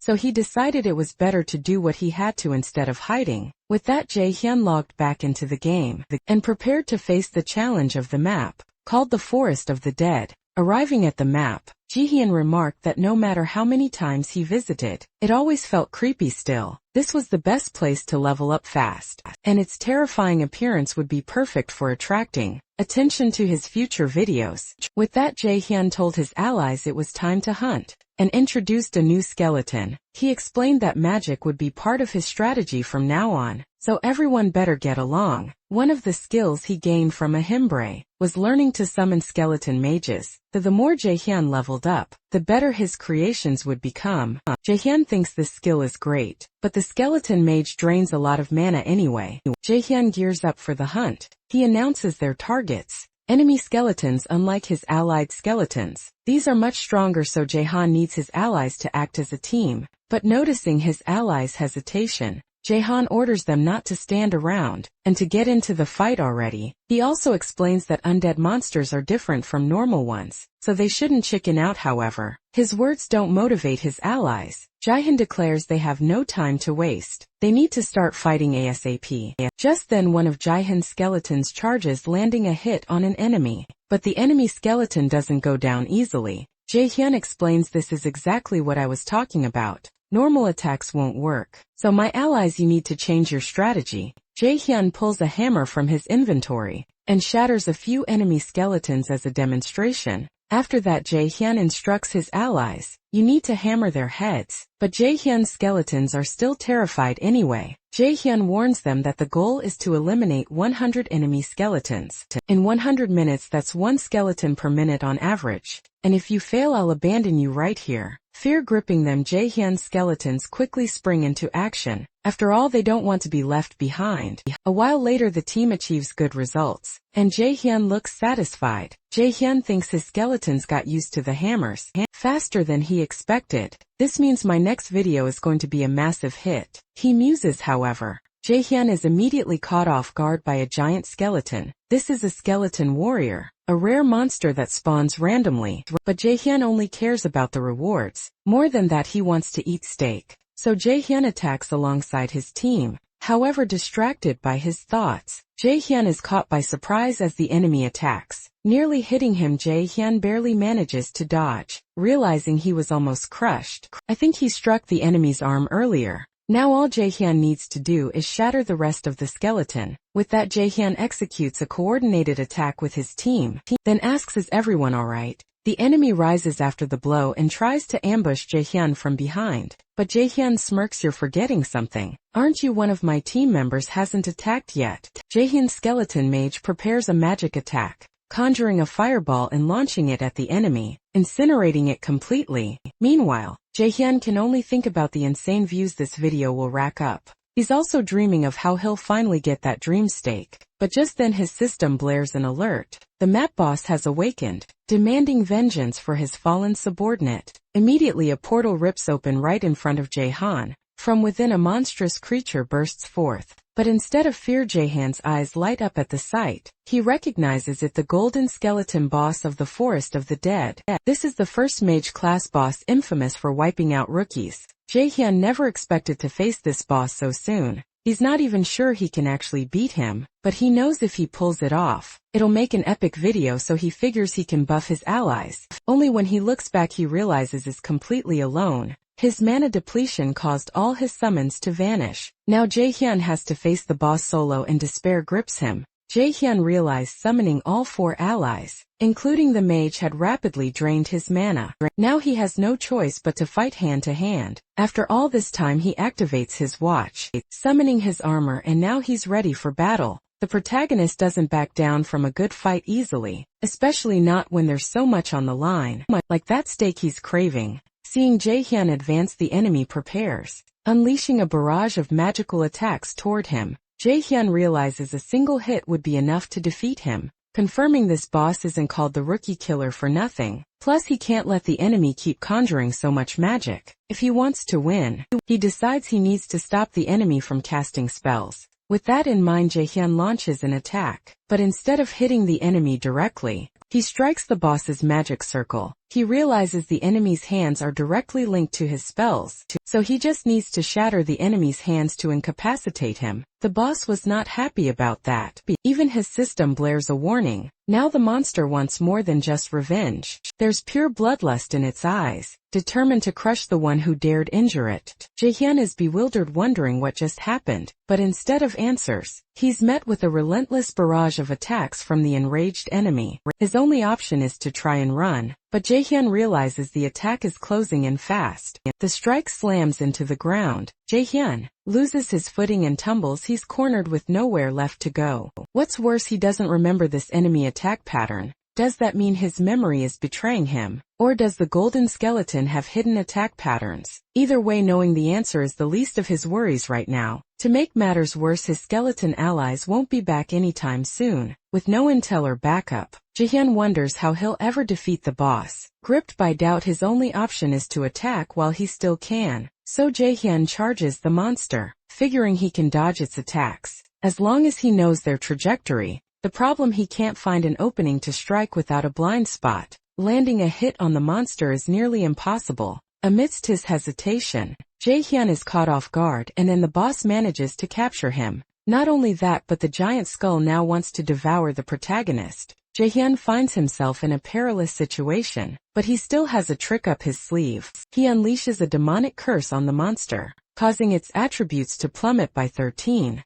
The boss finally releases Jae-hyun, who seizes the chance to attack. This was the opening he desperately needed. He even thanks the boss for making things easier for him, and without wasting a second, he smashes the monster with his hammer. The boss couldn't defend itself and took a direct hit. Just like that, the protagonist defeated another boss. His system announces his victory. Not only that, but it also reveals his level up from the win. Jae-hyun sighs in relief that his strategy paid off. And checking his status window, he sees he's hit level 36. But Jae-hyun knows it'll be dangerous to keep going like this. He witnessed what happens if he runs out of mana during a crucial battle, so he knows that can't happen again. So far Jae-hyun has managed well, but he knows he can't rely on that forever. He realizes he can't just invest in his allies, because once they're not in battle, they're useless. On the other hand, the protagonist knows he's already gained all the mana titles he could up to this point, so he doesn't know where else to evolve. Plus he doesn't have the money to upgrade his equipment right now, leaving him with limited options.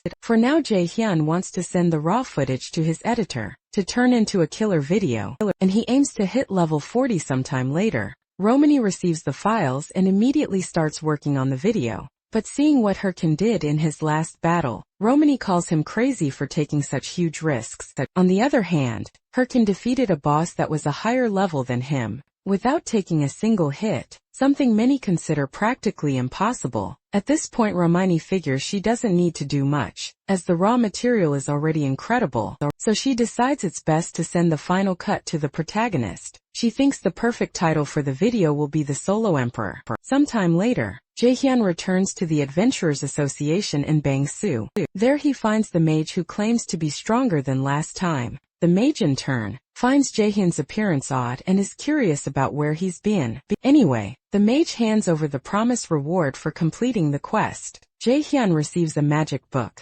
Jae-hyun realizes the book is about osteology, an incredibly rare necromancer skill, impossible to find on the market. What's more, the mage also hands over the corrupted tracker's ring. He explains that he used the stone Jae-hyun brought to craft the item. With this ring the user can wield corrupted power to their advantage. Jae-hyun's eyes gleam knowing the importance of such an item, but as he reaches for the item, the mage says he can't hand it over to Jae-hyun just yet. He states that his apprentice will have to earn it, and Jae-hyun will have to take it if he can. Jae-hyun realizes the mage isn't going to make it easy, so Jae-hyun starts chasing the mage to finally claim the item he so desperately desires. Sometime later, Jae-hyun has the ring and wonders why the mage acted that way. He thinks that if the mage weren't an important NPC, he would have already eliminated him. At least he got a new quest earlier. The mage had mentioned losing contact with an agent named Miggy, and asked Jae-hyun to visit Suryu Castle.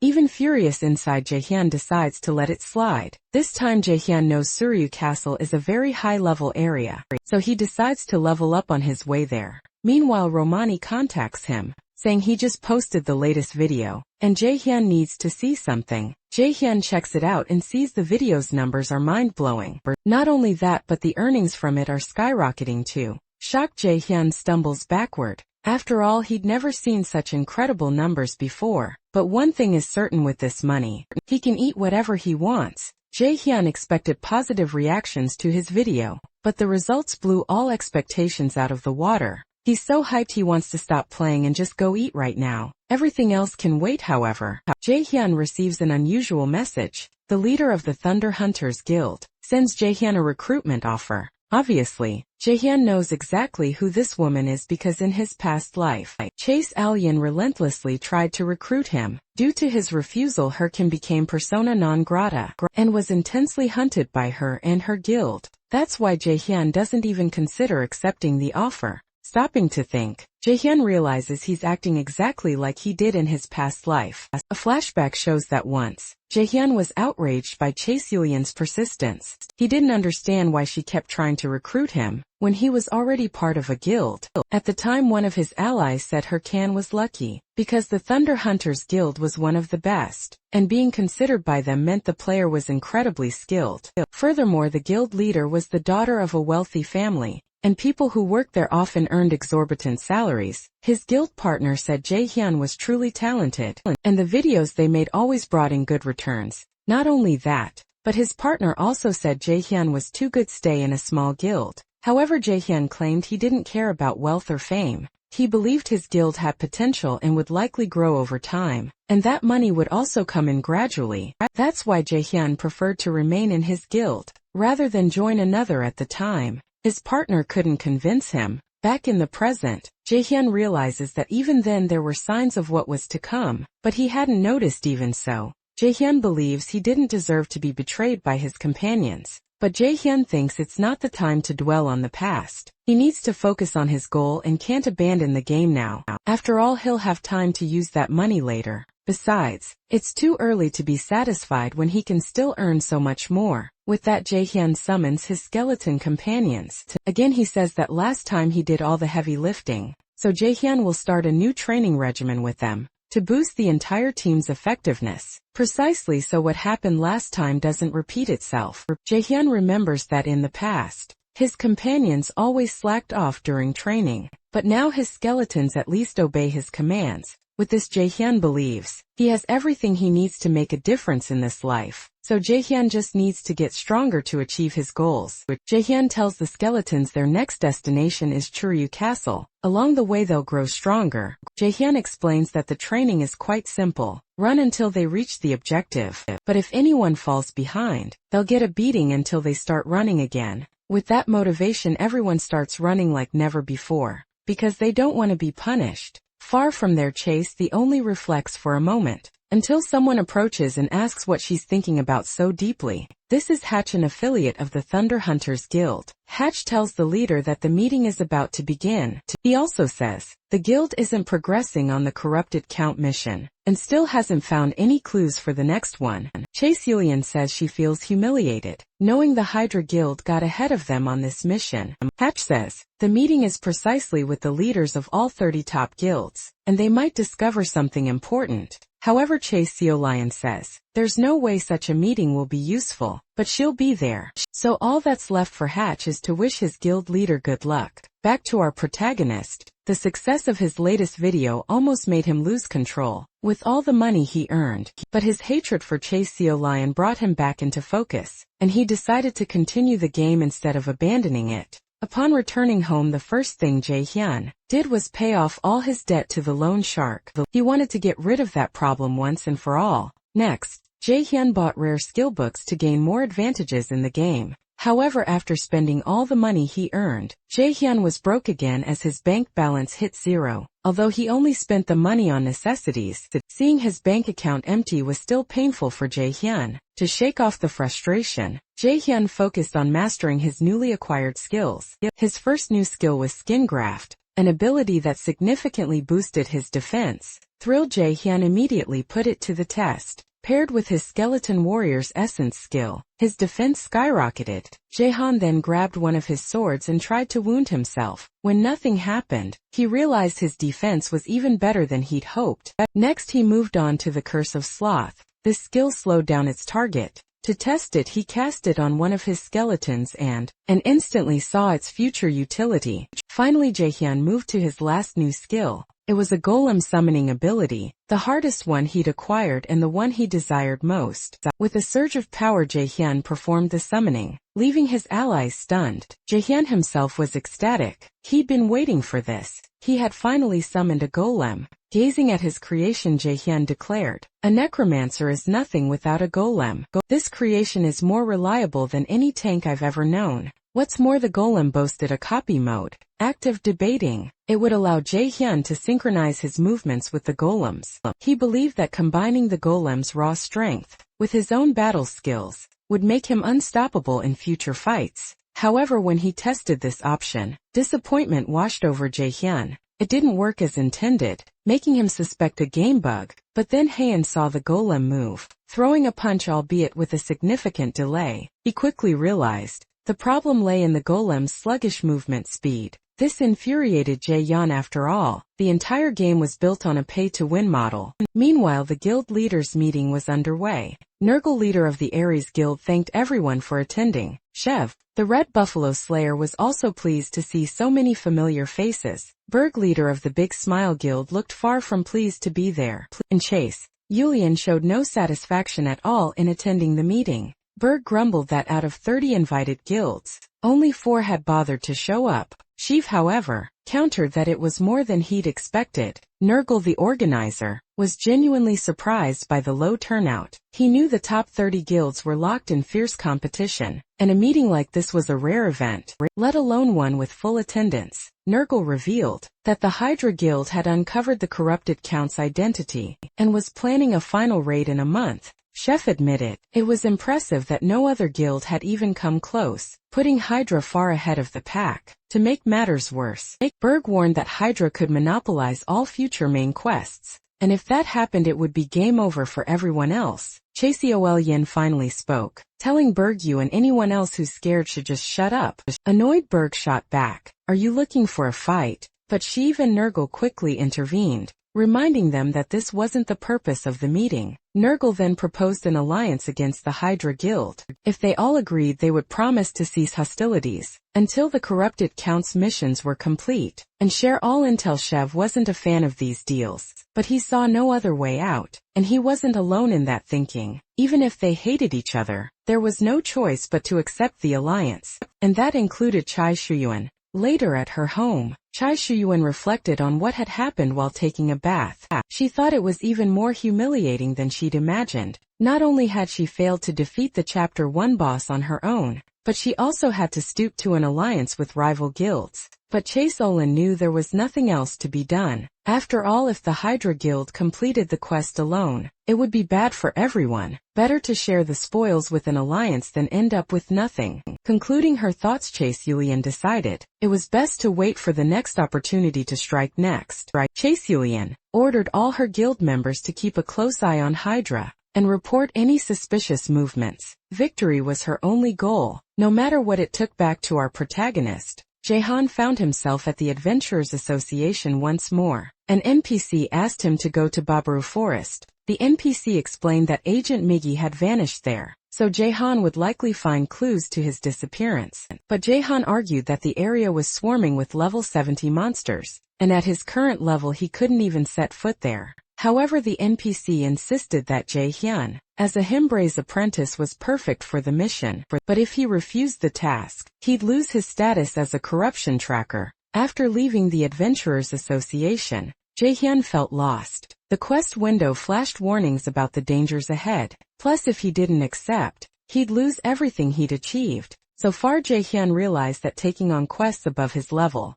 to power level faster, had completely backfired. He'd even completed tough missions before, but luck had been on his side until now. But by constantly accepting quests beyond his capabilities, the game had somehow prepared an even greater challenge, and the fact that Jaehyun couldn't abandon the quest only made his situation worse. Amidst his turmoil, Jihyun overheard other players talking. They were saying the Hydra Guild was close to completing the main quest. The other 30 top guilds hadn't even come close. The biggest question among players was, what would happen to the other main quests if the corrupted Count was defeated? Hearing this, Jaehyun had an idea. He thought he might not have to go to Babur Forest after all. Far from there, a group of players watched a castle. One of them cheered, saying the mission was almost over. He hated constantly watching that place. The other player was Nadal, a commander of the Hydra Guild. Nadal told his ally not to get ahead of himself. The mission wasn't over yet. They needed to keep monitoring the castle until the corrupted Count was defeated.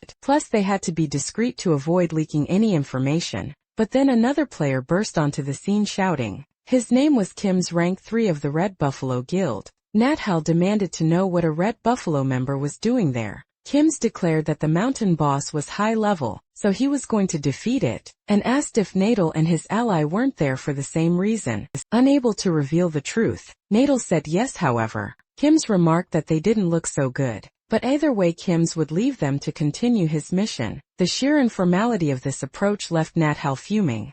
Next, Kim's contacts his guild leader, reporting he found the Hydra commander on site, which confirms their intel. Sheev the assassin can't believe his ears. He'd received an anonymous tip about the corrupted Count's location, and dismissed it as a lie. Yell warns that such valuable information given freely must be a trap, but Sheev thinks it might be an inside job from the Hydra Guild, perhaps someone holding a grudge. Either way, they can't be picky. They have to work with what they've got. Kim's in turn asks if he can start a fight to buy time. Sheev refuses, ordering Kim's to retreat for now. If this is truly the Count's location, a larger Hydra force must be nearby, and Sheev can't afford to lose a good ally right now. Kim's, however, believes he's not important enough to be an enemy target, but his carelessness proved to be his undoing. Kim's was attacked, alarming his superiors with a sword at his throat. Kim's reveals his guild wasn't the only one to get the anonymous tip. He announces the arrival of the Thunder Hunter's princess.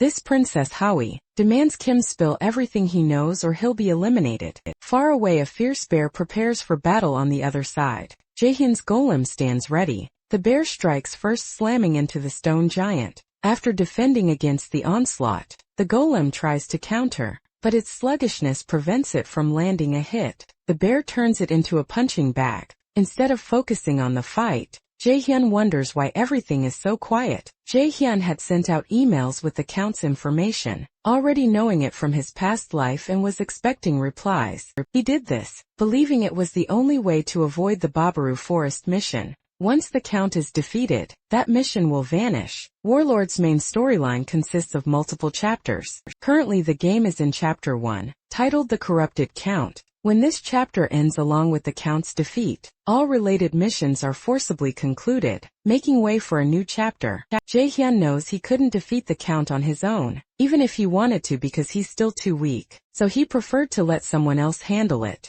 He doesn't care who it is. As long as someone defeats the count, his plan will succeed. That's why he blasted the information to several different guilds. He wanted someone to respond, but instead his system notified him that the Hydra Guild had started a live broadcast. Just then his golem is slammed by the bear on the verge of defeat, but Jaehyun intervenes, striking the monster. I need to watch this broadcast in silence. I don't want any noise bothering me, Jaehyun declares. With that, Jaehyun starts watching the live stream. A Hydra member announces they were the first to uncover the corrupted count's identity, and are planning a raid. They even have a date set. Jaehyun listens intently, hoping it's still this month, and when he hears the raid date, Jaehyun is utterly stunned. The Hydra Guild spokesperson reveals they've planned the raid for 3 days from now. Jaehyun is ecstatic. It's much sooner than he expected. He's so happy he can barely hold back his laughter. The golem's battle against the bear rages on.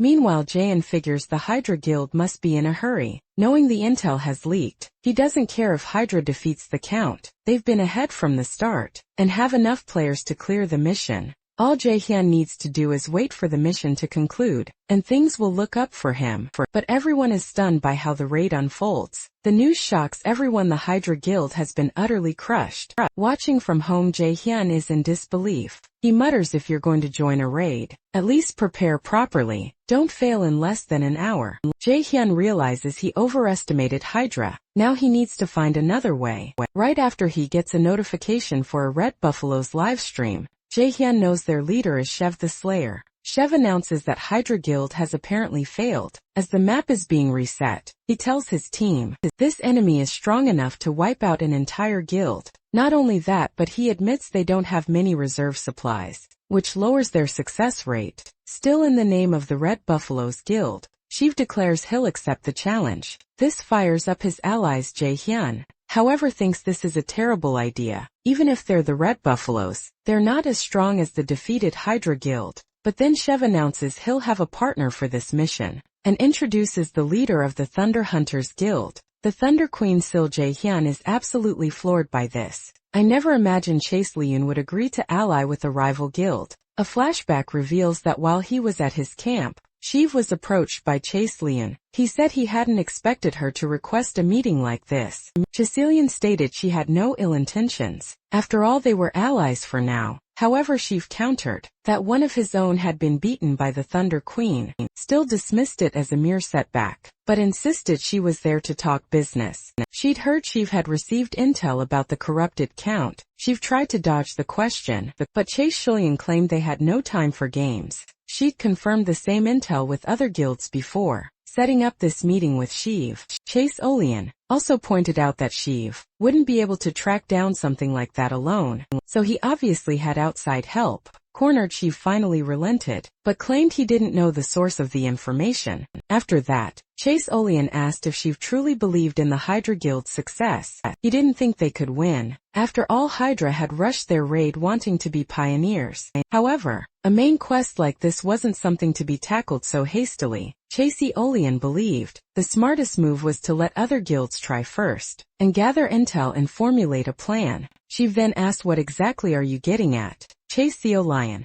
Sil shocked everyone by plunging her sword into the table. Immediately after, she proposed an alliance between their guilds to tackle the raid. As soon as the Hydra Guild failed, at first Sheev thought Sil was bluffing, but then he saw her unwavering determination. Back in the present, Sheev realizes wasn't just all talk. She's giving her all in the joint raid. Together they managed to reach the Count. The Count, however, isn't fazed by these players. He unleashes all his monsters to confront the invaders of his home. Sheev realizes that even with two guilds, they're losing ground still. He watches Elle fight to stay firm. Seeing this, Sheev vows to protect her. He tells the Thunder Queen to advance, promising to clear a path for her with that. Sil pushes forward, leaving Sheev to cover her rear. But as she charges towards the Count, the enemy sneers, asking how Sil dares to confront him. He unleashes a barrage of attacks at her, but she dodges every single one. It doesn't take long for Sil to close the distance. Sil tries to finish off the enemy, but she's caught off guard.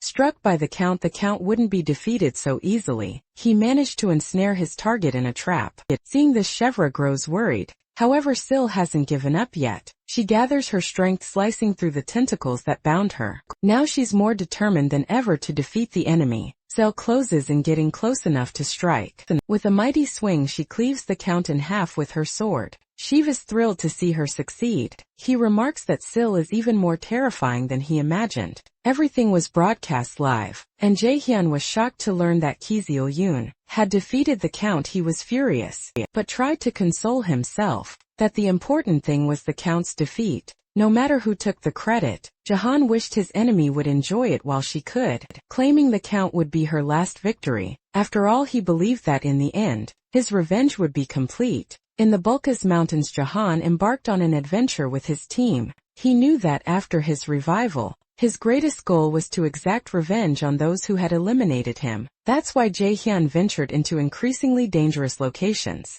seeking the strength to achieve his objective. Hours earlier on the same day, Jaehyun and his team arrived at the entrance to the Bulkas Mountains, but they found a blocked field. Realizing they could only proceed after fulfilling a specific condition, Jaehyun knew this area would only be accessible in Warlords. Chapter 2. So once the Count's main quest was complete, he was able to enter without a hitch. Upon entering, Jaehyun realized he was the first to pass through the barrier, becoming the pioneer of this new map. He believed his moment to shine had arrived, as exploring an uncharted map would make for great content. However, Jaehyun soon found himself face to face with level 60 wild boars. At level 41, Jaehyun had no choice but to flee. Back in the present, Jaehyun wondered why he had the misfortune of encountering these monsters. Right off the bat, I couldn't waste time either, as it was only a matter of time before other players arrived to explore the map. To try and turn the tide, Jaehyun sent his skeletons into action,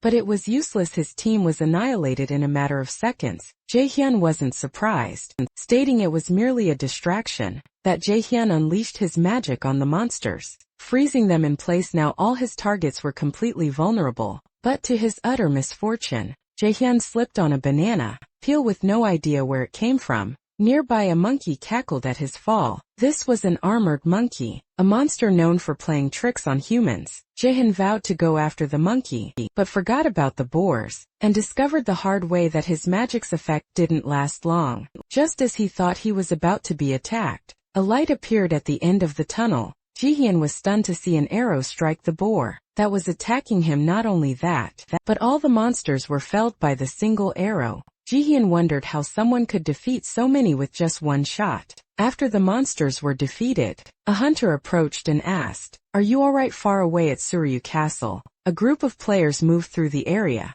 When something caught their eye, their eyes widened in shock. Another player was sporting the White Mamba armor set, an incredibly rare and expensive gear. What's more, they'd never seen this player around before. This player was none other than the Hydra member, who had once hunted Jaehyun. He turned to his ally. "What did you find out?" His ally replied, "No guild has the information we need. After all, the intel about the corrupted Count came from an anonymous free source, making its origin impossible to trace." The player brought up Heiho Mask, But his ally shook her head. He's just posting his usual videos. Nothing out of the ordinary. Besides, she couldn't believe a mere rookie would have access to such valuable information. The player then declared he was heading to his next helper job at the Sweepers Guild. Meanwhile, he ordered his ally to focus solely on finding the person who leaked the information, because no matter who they are, they must pay for shattering the game's balance. Meanwhile, Jaehyun was deep in conversation with the hunter,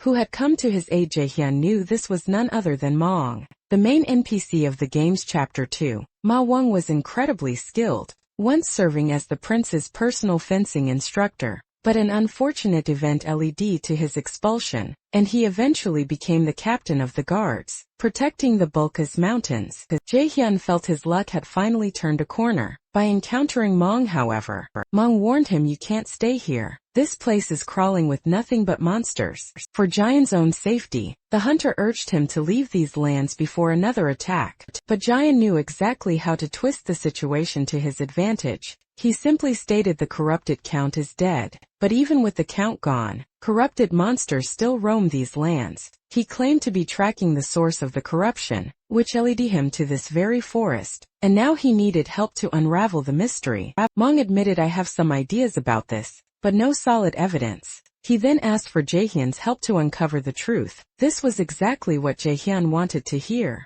He immediately agreed to help. With that, Jaehyun received a new mission: investigate the monsters in the area. Jaehyun saw this mission as the perfect opportunity to level up. He decided to leave the high-level threats, like wild boars and warrior bears, for later, focusing instead on the easier monster that left one particular target. The armored monkey. Jaehyun vowed to make him pay for throwing that banana peel in his path. The monkey's forest is a treacherous place, where many fall victim to its cruel pranks. But this isn't just any monkey, it's a cruel trickster that revels in the pain of its victims, laughing mockingly as they suffer. It lurks in the treetops, patiently waiting for the perfect moment to hurl banana peels at unsuspecting passers-by. However, amidst one of its latest schemes, the protagonist Jaehyun appears and interrupts its wicked fun. Jaehyun declares that the monkey will pay for its actions. With a fierce resolve, Jaehyun begins his hunt for the mischievous monkey. But the creature is cunning, effortlessly evading his relentless attacks.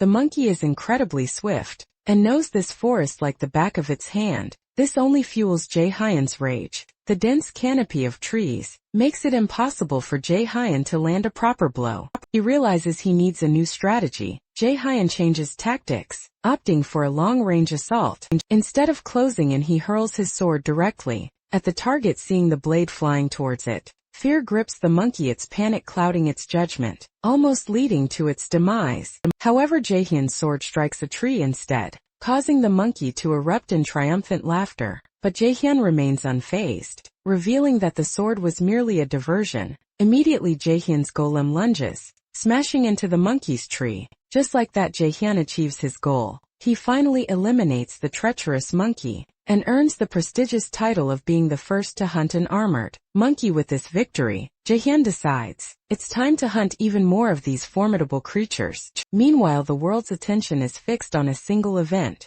the two guild masters who vanquished the corrupted count. These heroes are Sheev of the Red Buffaloes and Sil of the Thunder Hunters. A reporter asks Sil if he has any words regarding his monumental achievement. With a charming smile, Sil humbly attributes his success to luck, promising to continue working hard for even greater results in the future. But as soon as she steps away from the blinding spotlights, Chae-Sillian's serious and focused demeanor returns. As they walk, Hahuei praises her leader's performance, crediting Cha Siwon for their group's survival and victory. Yet Cha Siwon insists it was merely luck. She further claims their success was only possible with the crucial assistance of the Red Buffaloes Guild. Chae-Sillian, however, isn't dwelling on this victory. She's already concluded that for a truly complete triumph, she needs the skills of the Haho mask within her guild. Next, Chae-Sillian states she needs to speak with Hatch, but the princess questions why her leader would want to talk to that loser.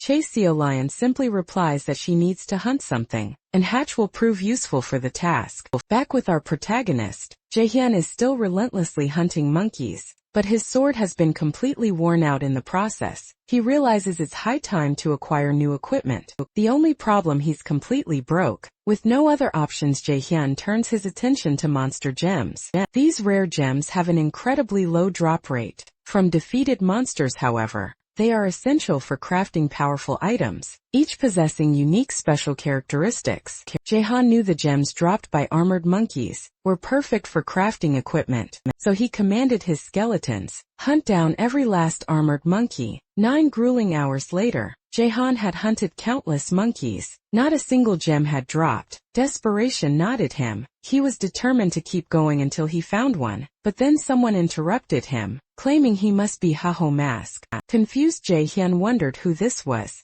All he saw was a player, decked out in an expensive fire lizard armor set. Plus the guy wielded an orc hero sword, meaning this player was at least level 70. Jason began to suspect this might be one of those who had confronted him before. The player introduced himself as Kyote Yachty, then challenged Jaehyun to a duel, explaining he'd heard Jaehyun's videos were incredibly popular, and defeating him would bring a ton of views. Jaehyun simply brushed him off, saying he wasn't interested. Jaehyun was already fuming over not getting a single gem, and to make matters worse, some attention-seeking loser showed up to annoy him. However, Kyote pleaded for the duel, promising to pay 5,001 if Haho accepted his challenge. Immediately Jaehyun's attitude shifted. Now the duel seemed worth it. As they prepared for the duel, Kyote grandly declared himself the hero of justice. He believed his talent always put him in the spotlight in every game he played, but when he started Warlord, everything changed. No one paid him any attention. Ever since he started hearing about the protagonist,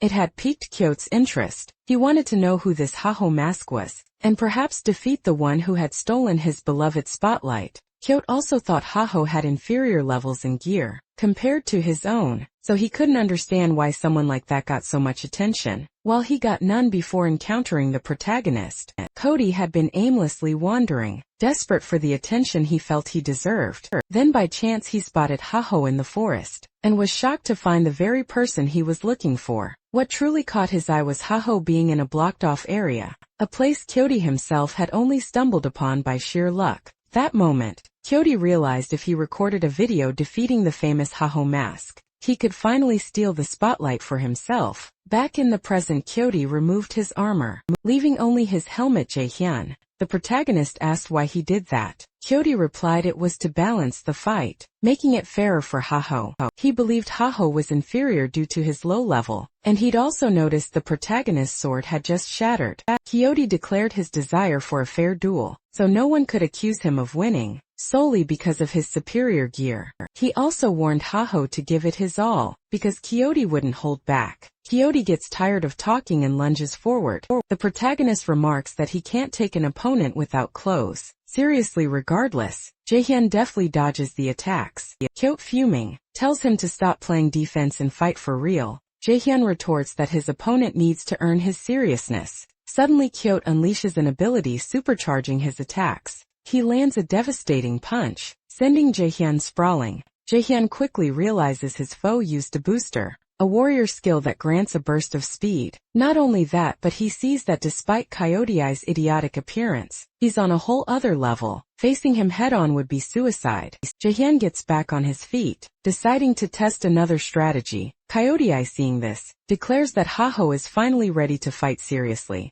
Coyote then dares him to unleash his best, confident he'll overcome every blow. His goal, after all, is to flaunt his superiority to everyone. Tired of waiting, Kyote attacks again using his booster, but Jaehyun retaliates, flinging dirt straight into Kyote's eyes. Even through his helmet, Kyote is momentarily blinded. In that instant, Jaehyun sweeps his legs. He knows his opponent is stronger, so his strategy isn't to match power, but to incapacitate Kyote, leaving him open for a decisive strike. After taking a few hits, Kyote snarls, calling Haho a coward. Do you really plan to win by fighting dirty? He demands. Jaehyun fires back. This is a fight for survival. Unlike you, I don't care about honor. My only focus is victory, no matter what it takes. With that, he unleashes the recently acquired skills of the armored monkey, powering himself up instantly. Kyote knows if that attack lands, he's finished. Jaehyun warns, You asked for this, Kyote. Now face the consequences. However, at the last second, Kyote surrenders. He unleashes his devastating strike, but it stops just short of Kyote. Instead, the raw power dissipates into the surroundings.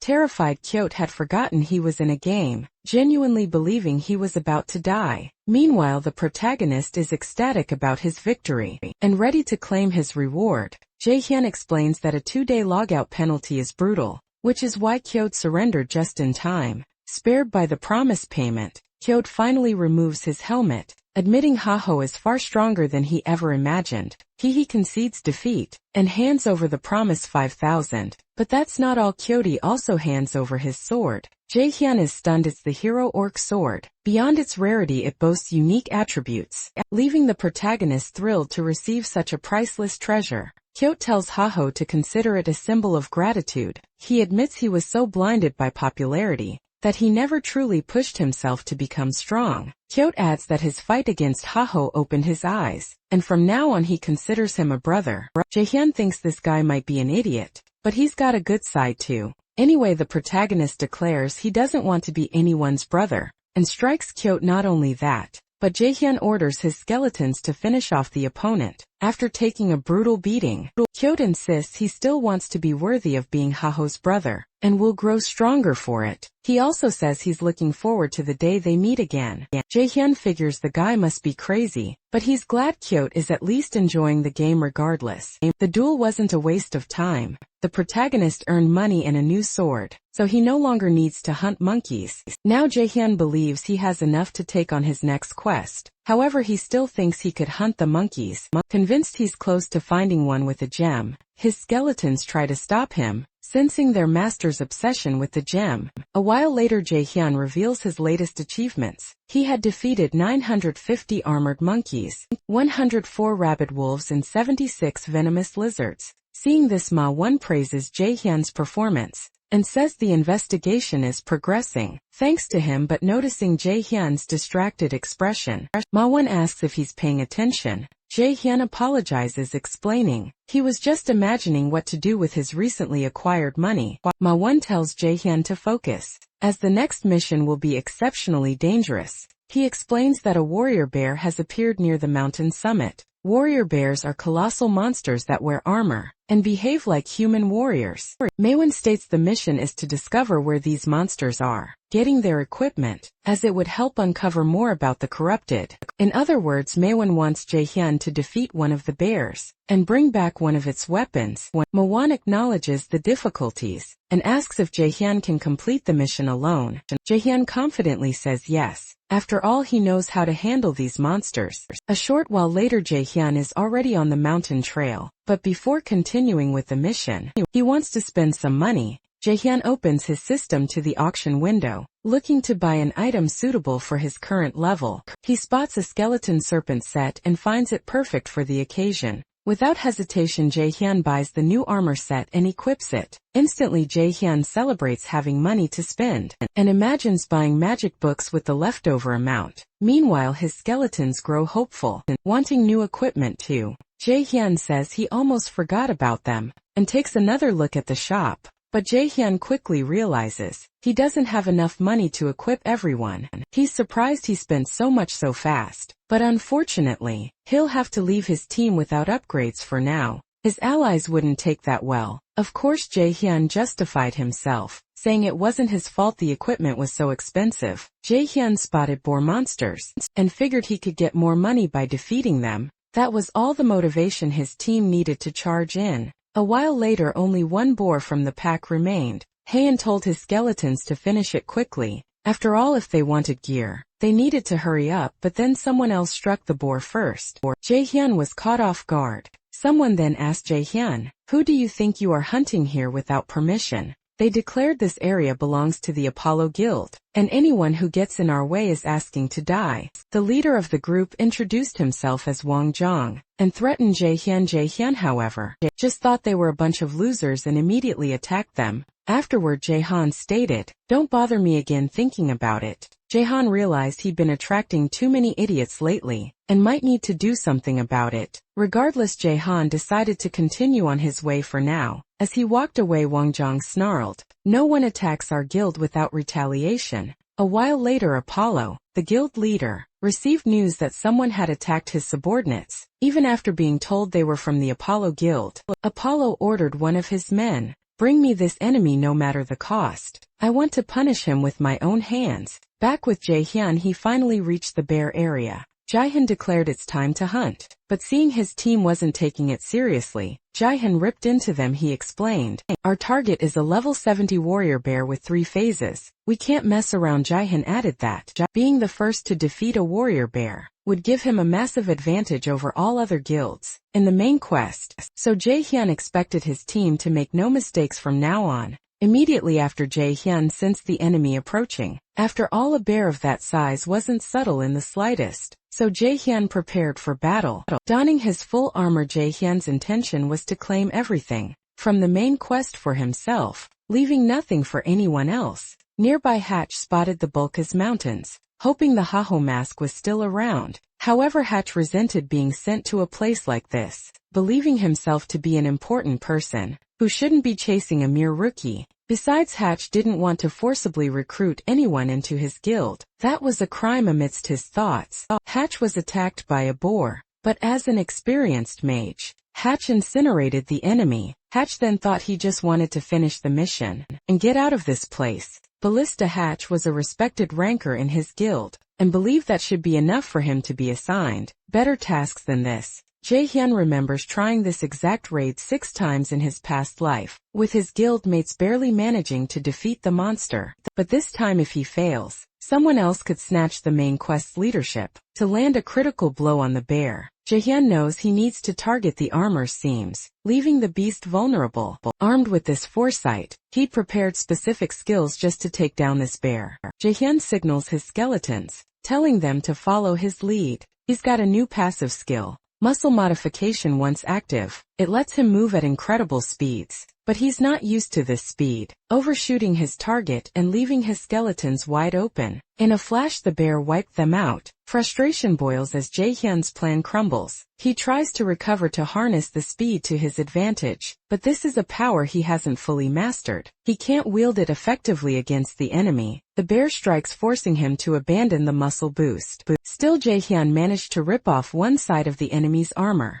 yet he laments the skill proved useless. After all, he couldn't land hits on an enemy while moving slowly. All that's left is to dodge. Unable to go on the offensive, Jaehyun decides to attack from a distance with bombs. The bear takes the blast, but it only enrages him further. Jaehyun realizes this foe won't fall easily, and gives up on direct damage. He heals up and summons his skeletons once more. His only option is to fight like a true necromancer. He tells his allies this time it'll be different with that. Jaehyun seizes the chance to summon his golem, and just like that, the giant answers his call. The golem immediately confronts the bear. Much to its master's delight, Jaehyun quickly casts a spell hardening the golem's body. This traps the bear's sword, which it used to attack his ally for a moment. Now it's the skeleton's turn to strike. Disarmed and exposed, the bear becomes a much easier target. But Jaehyun warns this isn't the time to get careless. He adds, "I still have an ace up my sleeve." Suddenly, both Jaehyun and the bear are hit by a magical fire attack. Annoyed, Jaehyun snaps that his ally was supposed to wait for him to get clear before attacking. Due to Jaehyun's distraction,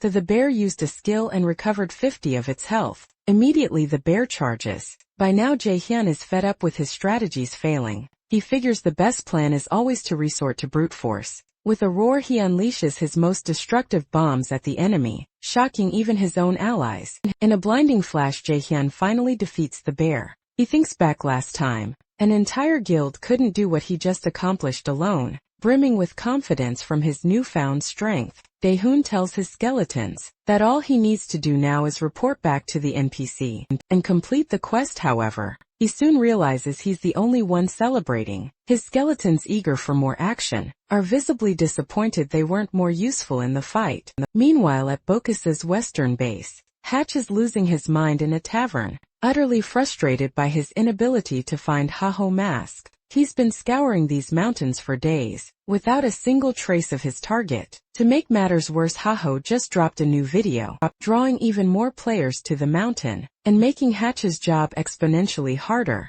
Hatch knows he can't return to base empty-handed, but he feels it's completely unfair to search such a massive mountain alone for such an elusive target. At this point he's seriously considering abandoning everything, even his guild. Just then, his boss calls. Hatch nearly jumps out of his skin. He was just cursing her name a second ago. He answers immediately, profusely apologizing for anything she might have overheard. But Sel says she's had a change of heart, realizing she gave Hatch an impossibly difficult task. After all, searching an entire mountain alone is too much for anyone. She figures it must have been incredibly tough. Hatch instantly imagines he'll finally be able to return to base and escape these mountains. However, his boss's solution is to send someone to continue the search. With Hatch still claims that with an ally, Hatch will find the target faster, and working together, they'll be more efficient. The catch Sil sent the one person who absolutely despises Hatch. Hahuei storms onto the scene furious, declaring that Hatch's incompetence forced her to come all the way out here.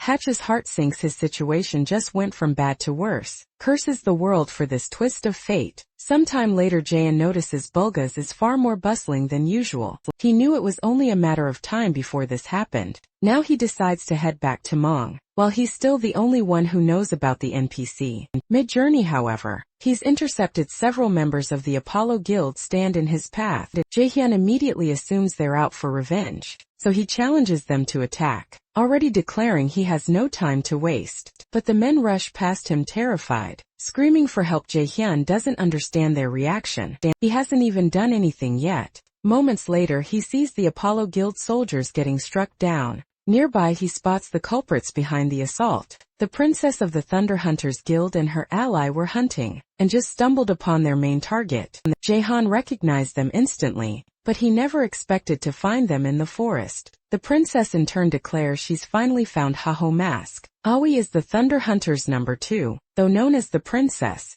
Some nickname her Chihuahua for being short and fiery. She executes every order from her guild leader Sil without question, even if it means descending into the depths of hell. The other is the Thunder Hunters number 3 Hatch. He's also nicknamed Ballista, because he's a genius mage who never lets a target escape. Jaehyun remembered how both of them had relentlessly hunted him in the past, and the last thing he wanted was a repeat performance in this life. He figured they were trying to recruit him into their guild, even though he wanted to wipe them out right then and there. Jaehyun wasn't strong enough yet. In that case, he figured his best bet was to talk his way out of it. So Jaehyun played dumb, claiming he had no idea who this Haho Mask was. He reasoned that without proof, they couldn't possibly confirm he was Haho Mask. However, the princess immediately called him a liar. Huhuei declared there was no way he wouldn't know Haho Mask, especially being in the Bacchus Mountains, since most people were there because of Haho's videos. Not only that, but she pointed out, Jaehyun's clothes look strikingly similar to Haho's, only fueling her suspicions. But Hatch cut his ally off, stating they had bigger problems.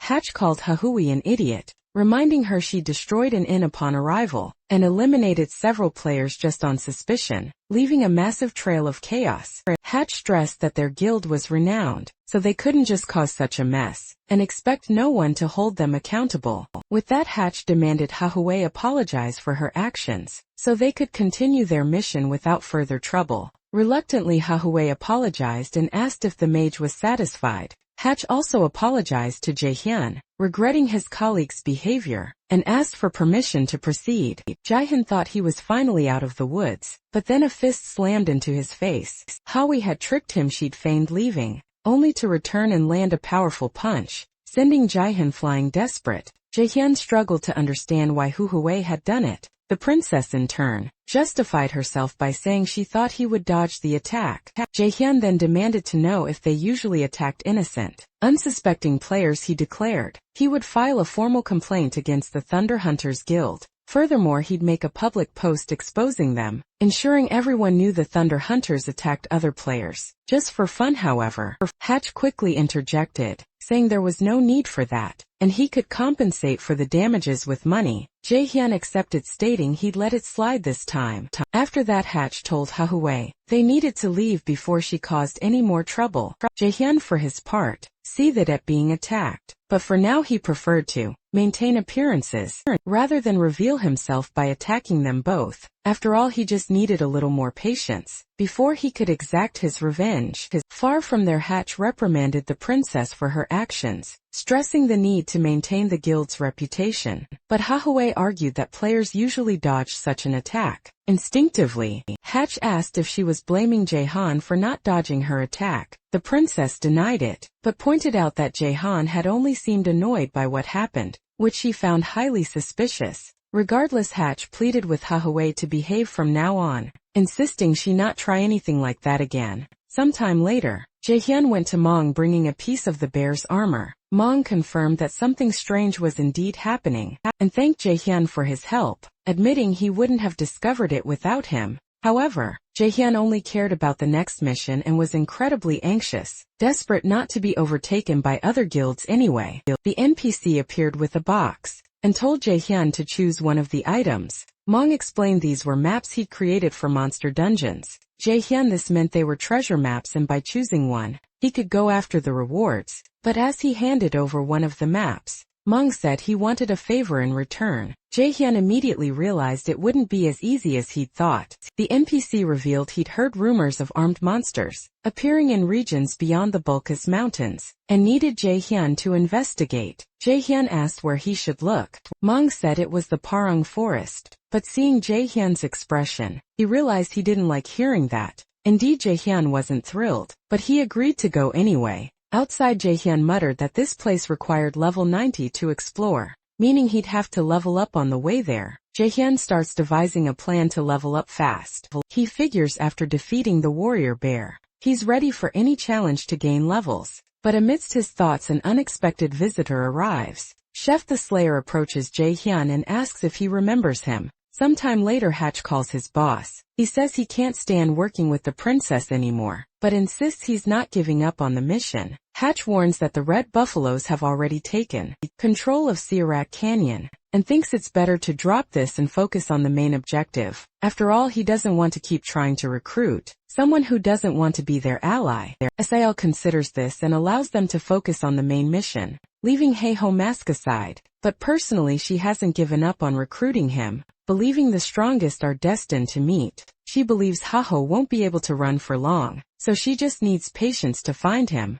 A while later, Jaehyun encounters a level 75 demonic goat, but he quickly deals with it, having put his skeletons to work with that. Jaehyun celebrates finally reaching level 62, and believes he just needs to keep this up, to soon head to Parang Forest. Meanwhile, several other players watch Jaehyun fight. These are Haho Mask fans trying to get noticed by him. Obviously, Jaehyun hates this, and tries to escape the unwanted attention as fast as he can. Jaehyun has been dealing with this more often than he'd like, as his videos are becoming increasingly popular. Despite enjoying the numbers and results, Jaehyun still hasn't gotten used to other players wanting to watch his next moves live. Because of this, he's surrounded every time he goes hunting, and can barely progress due to the sheer number of players around him. So Jaehyun decides it's best to head to Sarah Canyon right away, believing the high-level monsters there will deter people from following him. However, halfway there, he runs into Sheev the Slayer,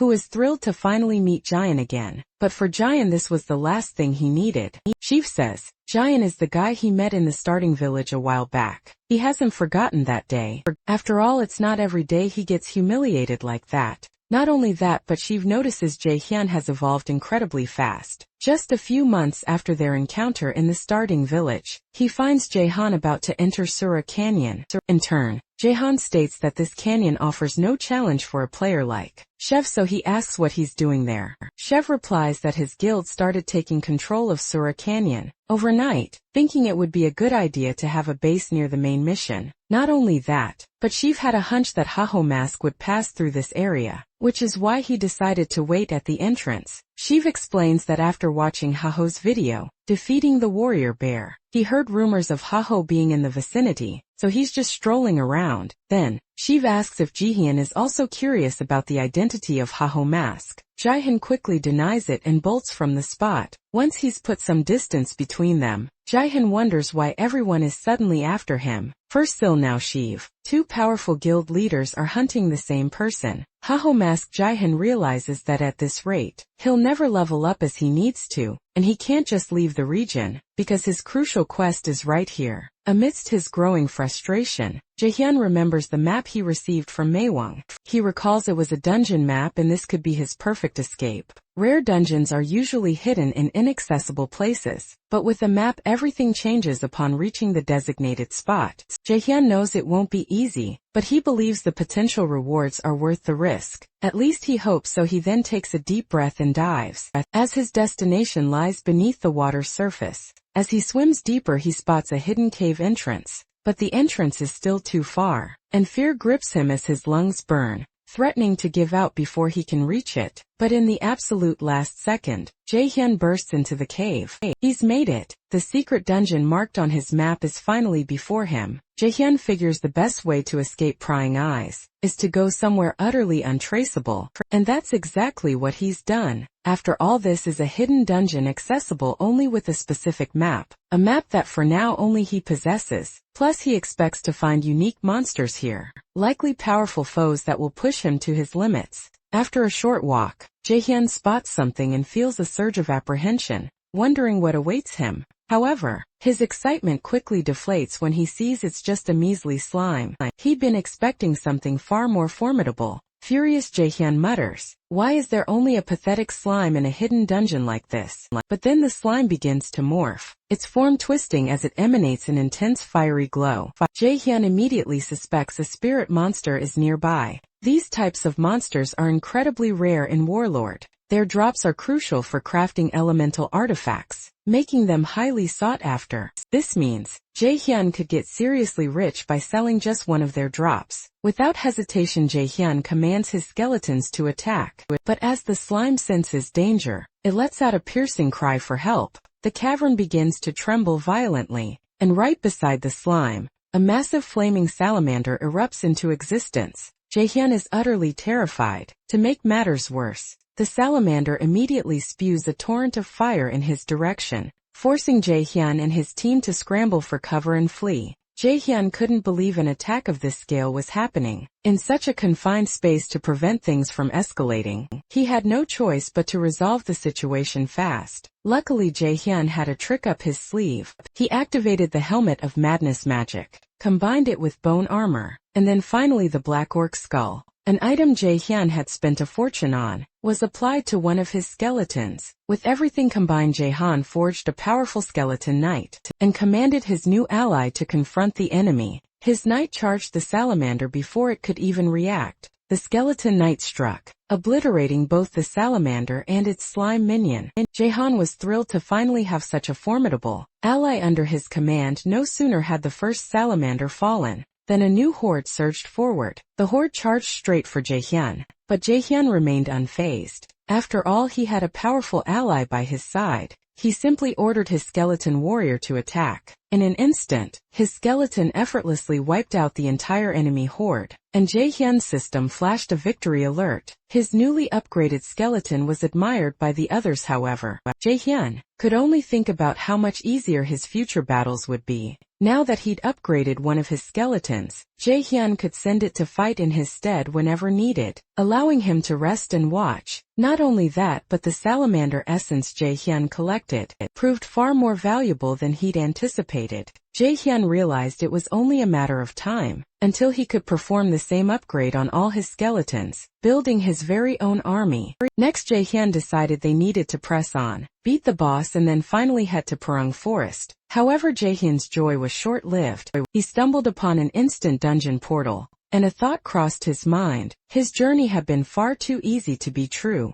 Jaehyun knew there was no way to predict what lay on the other side, and once inside, there was no turning back until the dungeon was cleared. Worry gripped Jaehyun. Failure meant 2 days without playing, a setback he absolutely couldn't afford, as it would give his rivals a massive advantage. Yet Jaehyun realized there was nowhere else to go. For now he saw no other choice but to enter the instant dungeon, and so Jaehyun stepped into the dungeon, relying solely on his luck. After some time, Jaehyun's system alerted him he had entered the throne room. Jaehyun noticed knight statues all around, reminding him of an abandoned temple. What made it even stranger were the blade marks, scarring every single statue. Then Jaehyun was stunned. He saw an enemy seated on the throne. Judging by the entire scene, this could only be the boss. Jae-hyun tried to warn his skeletons to enter defense mode, but in a matter of seconds, they were all defeated. Jae-hyun was caught completely off guard. He hadn't expected anything like this. After all, Jae-hyun recognized this enemy from his past life. Spirit Knight. This monster was equipped with Warlord's most advanced battle AI. In his past life, Jae-hyun faced this very same enemy, and it was roughly at his current power level. Back then, Jae-hyun even had his entire old guild by his side. Yet Jae-hyun and his allies were utterly wiped out. He had no choice but to give up. But now Jae-hyun knows he can't afford to repeat history, so he uses his powers to rally his team. Everyone ready, Jae-hyun commands them to unleash everything they've got. From the very start, the enemy doesn't stand idly by, striking down one of the weaker skeletons. Seeing this, Jae-hyun knows he needs to go all out. Alongside his warrior skeleton, he launches himself at the foe. Meanwhile, a smaller skeleton flanks the monster from behind, landing a hit on its back. But the expected result: no dice. Jae-hyun snaps at his ally, yelling, "Get out of there now!" But the warning comes too late and the skeleton is blasted. Head-on, Jae-hyun realizes the enemy was critically struck, yet it shrugged it off instead. The monster activated its defense mechanism, pushing them back. At this point, Jae-hyun understands that normal skeletons or golems will be useless against this beast, leaving him stumped on how to proceed. Amidst this chaos, Jae-hyun flashes back to his past. He was once asked why he attacked a monster 4 times his strength. Jae-hyun admitted he didn't really know. He just thought he wouldn't get dinner if he didn't defeat the enemy. So he attacked his old ally. Was absolutely stunned by that answer. Snapping back to the present, Jae-hyun realizes he's never been a cold, calculating type from his past life. His actions were always impulsive, and it's no different now. So he concludes if he can't land a critical blow, he just needs to chip away at the enemy until it falls. With that resolve, Jae-hyun unleashes a furious assault, hoping to secure victory, but the enemy suddenly outpaces Jae-hyun, swinging its sword to strike him down. Just when the foe thought it had him, Jae-hyun surprises it, declaring, "You're not as fast as you think." Immediately after, the warrior skeleton strikes the enemy from behind, and with a precise blow manages to disarm the monster. Daehoon realizes he's finally made a breakthrough. Now he just needs to keep up the intense fight, so he can enjoy a peaceful dinner. Over in Sarah Canyon Village, Chef remarks that this place is thriving better than expected. Yell explains it's all thanks to their guild's control over the area. Plus they've secured a solid supply route to ensure nothing runs out. Hearing this, Sheev muses that maybe they've done enough for the Haho mask to finally show up. His ally tells him Sheev is obsessed with this guy, and doesn't understand what's so special about hunting low-level monsters. Chef explains that for them seasoned players, these monsters are low-level, but for Haho he faced enemies way out of his league and still won. Chef adds that in this game, only 2 kinds of players pull that off: lunatics or natural-born warriors, and to Sheev, Haho is both, which is why he's so captivated by him. Back to our protagonist. The enemy, wounded, summons a new arm of fire to replace the original. Jae-hyun finds this infuriating. Now he'll have even more work to do to defeat him. Still, Jae-hyun charges into the fray once more, his ally right beside him. In turn, the enemy unleashes an attack with his new arm, causing a massive explosion that rips through the landscape. Jae-hyun is forced to pull back from the chaos, deciding he needs to be far more cautious. After a moment, Jae-hyun lunges forward, hoping to strike the enemy, and indeed he lands a hit. Jae-hyun's ally strikes as well. Together they execute a perfectly coordinated assault. Jae-hyun thinks this is brilliant. His strategy is working and he just needs to keep this up. To secure victory, however, the enemy doesn't take kindly to being hit. Enraged, he unleashes another area attack, triggering an even bigger explosion. Jae-hyun realizes the enemy has grown stronger. Not only that, but the monster's assaults are becoming increasingly perilous. The enemy has completely shifted his attack style, adapting rapidly to his adversary. Because of this, Jae-hyun knows he can no longer delay his victory. Jae-hyun commands his ally to attack with even greater intensity. Suddenly, Jae-hyun is caught off guard by an enemy blow that sends him hurtling across the arena. Lying prone, Jae-hyun realizes he focused too much on controlling his skeletons and completely neglected his own defense. This lapse in judgment made him an easy target, but just as Jae-hyun was about to be struck down, his ally intervenes, taking the devastating blow in his stead. Jihyun is stunned. He never expected to witness such a sacrifice. Regardless, his ally served his master to the very end, granting Jihyun a new chance to continue the fight. Enraged, Jihyun springs to his feet and hurls a barrage of bombs at the enemy. The foe is hit, but incredibly, he remains standing, so Jihyun returns to close quarters combat. Thinking he just needs to endure a little longer, Jihyun unleashes more bombs. But it's not enough, he has to keep going. But the enemy strikes back,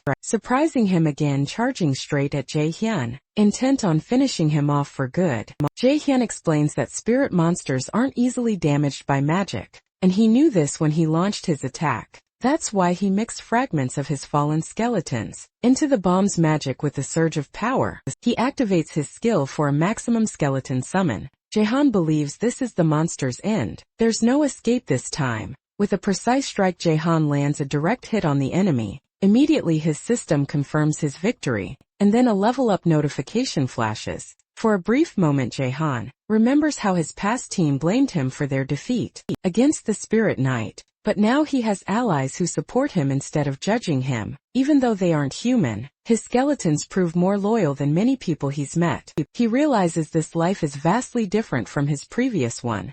Jihyun takes a moment to thank his team for their performance. But even after defeating the boss, the dungeon exit hasn't appeared. He suspects there might be another enemy lurking nearby. Something catches Jihyun's eye. He spots an opening to a randomly appearing reward room. Jihyun immediately dashes towards it, grateful for this unexpected chance. Excited, Jihyun wonders what he'll get for defeating such a tough monster. But he's surprised to receive only an old book. He recognizes it as a research log book about an ancient power. It's not entirely bad, but he's already read this book in his past life. He even memorized it. This makes the item useless to Jihyun, and he laments not getting gold or equipment instead. However, he then spots something shining and wonders what it could be. Sometime later, Jihyun is already in the Parang forest. He figures he's leveled up enough, and now it's time to return to the main quest. Not only has Jihyun grown stronger, but his team has too after all. He gave all his allies a significant upgrade, and now Jihyun notices everyone is incredibly hyped. Jihyun thinks he can't blame them, even he didn't expect to find that. In the reward room,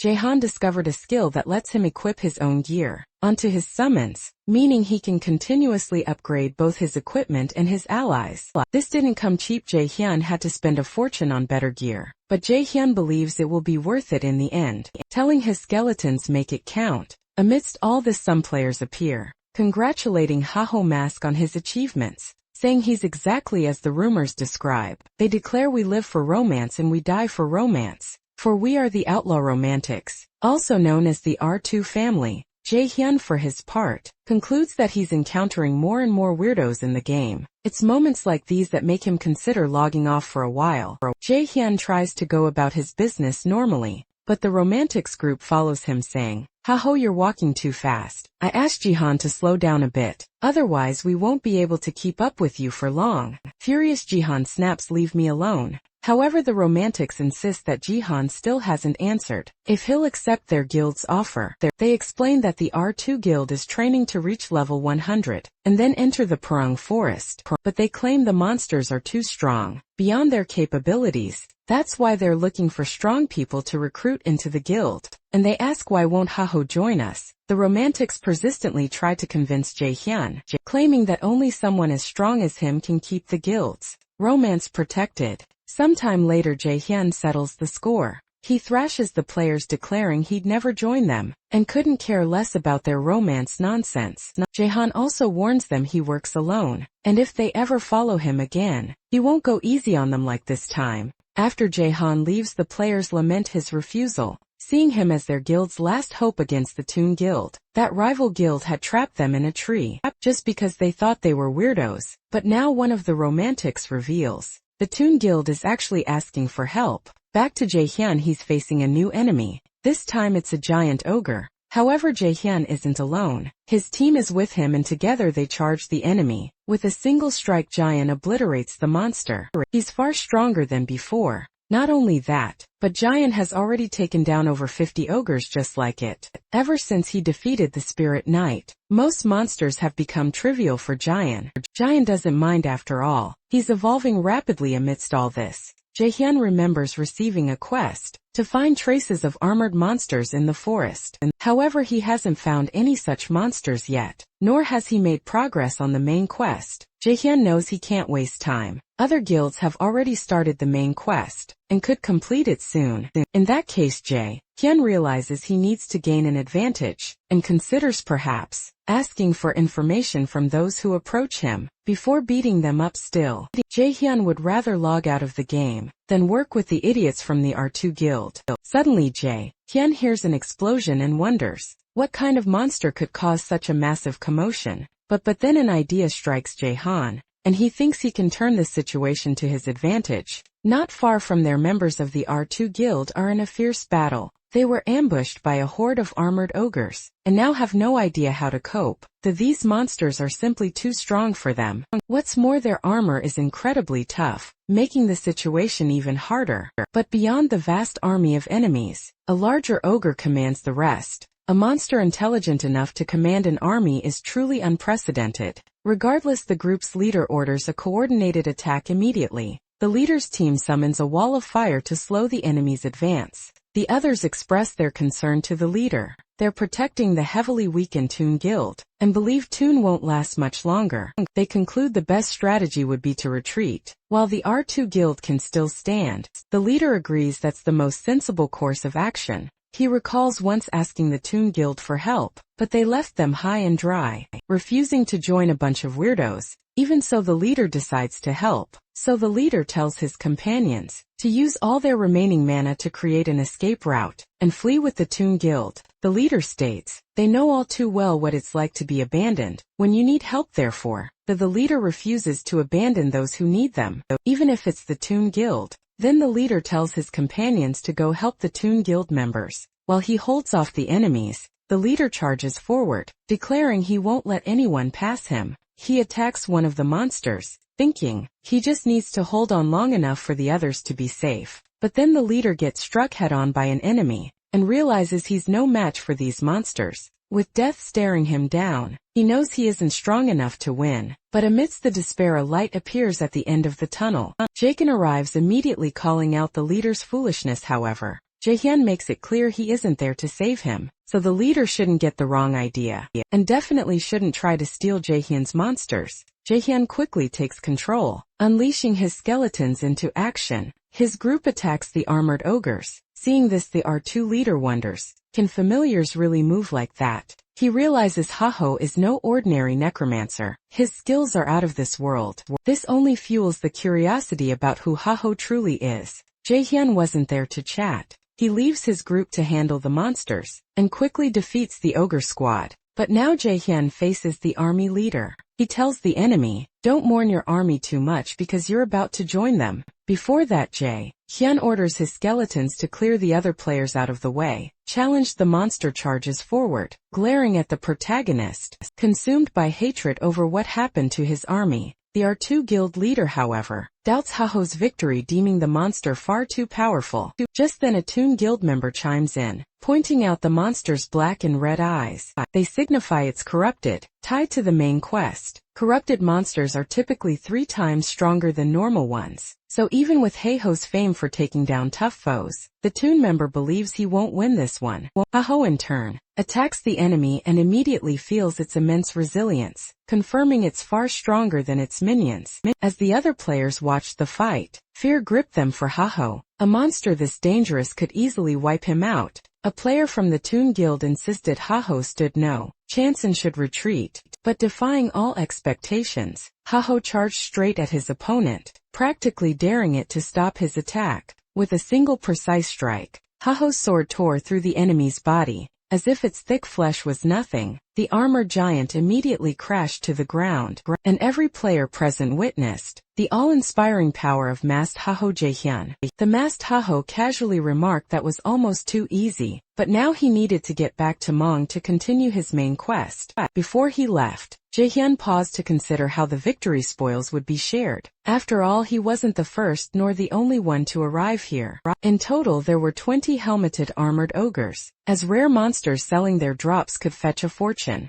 Normally the player who lands the first hit is to decide the loot distribution, but Jaehyun knew he had practically done everything himself. This made him wonder if it wouldn't be better to just wait for the other players to get wiped out first, and then make his move. Hyun remembers the R2 captain's words. Having been abandoned themselves, they wouldn't do the same to others. Those words resonated deeply, and even if he wouldn't admit it, he decided to help those in need. Now, however, he's starting to regret that decision. Lost in thought, Jaehyun hears the R2 captain thank Haho for his help, admitting that without him, no one would have survived. But then the captain declares he won't let Haho just walk away. Jaehyun immediately assumes they're after the loot drops. What else matters in this game? But to his utter surprise, all they wanted was a photo with masked Haho, proof they'd raided alongside him. When the topic of battle loot comes up, the R2 captain asks if the Toon Guild needs any specific items. A Toon member quickly says yes, pointing out the items are worth a fortune. But the R2 leader interjects, arguing they wouldn't be so petty as to demand anything from the one who saved their lives. With that, the R2 leader convinces his ally that masked Haho should take all the battle loot. Jaehyun is utterly stunned by their reaction, thinking these guys are seriously not normal. Sometime later, Jaehyun continues his journey, but throughout his travels, the R2 Guild's offer keeps replaying in his mind. Jaehyun realizes that even if they seemed like a bunch of idiots, playing alongside them might actually be fun. He'd never achieve his goals. After all, his mission is to stand against Warlord's 30 strongest guilds, and Jaehyun refuses to drag anyone else into that fight, so he's content to fight alongside his skeletons, eager to complete the main quest. Meanwhile, elsewhere, a massive bear falls as well. Leading her team lands the killing blow, showcasing her incredible skill to her allies. The princess approaches Syl beaming. "You are incredible as always," she praises, but unlike the princess, the maid shatters the celebratory mood. The Triple Wing Guild and the Big Smile Guild are at war. He reveals these are two of the top 3 guilds, and the conflict ignited when a Big Smile official clashed with a Triple Wing member during a raid. Since then, both guilds have poured immense resources into the fight, but Big Smile is clearly losing. Syl thinks it's foolish to start a war during a crucial main quest period. Still, she secretly hopes at least one of those guilds collapses. After the conflict, one less rival to worry about. The wizard, however, has more to say. Hey, Mask defeated an armored ogre, and is now ahead in the main quest. To everyone's surprise, Syl isn't furious. Instead, she's pleased with the news. She simply says they need to speed things up so they don't fall behind. So Syl orders her allies to accept Mawang's next quest, determined to ensure her guild reaches the second chapter of the main quest. Sometime later at Bangsu Castle, Ahimri comments that it's been a while since he last saw his apprentice. Jaehyun meanwhile wonders what this NPC is doing here. The wizard Ahimri says he has something to deliver to his apprentice. He reveals the order's secret ring, declaring Jaehyun worthy of the item. However,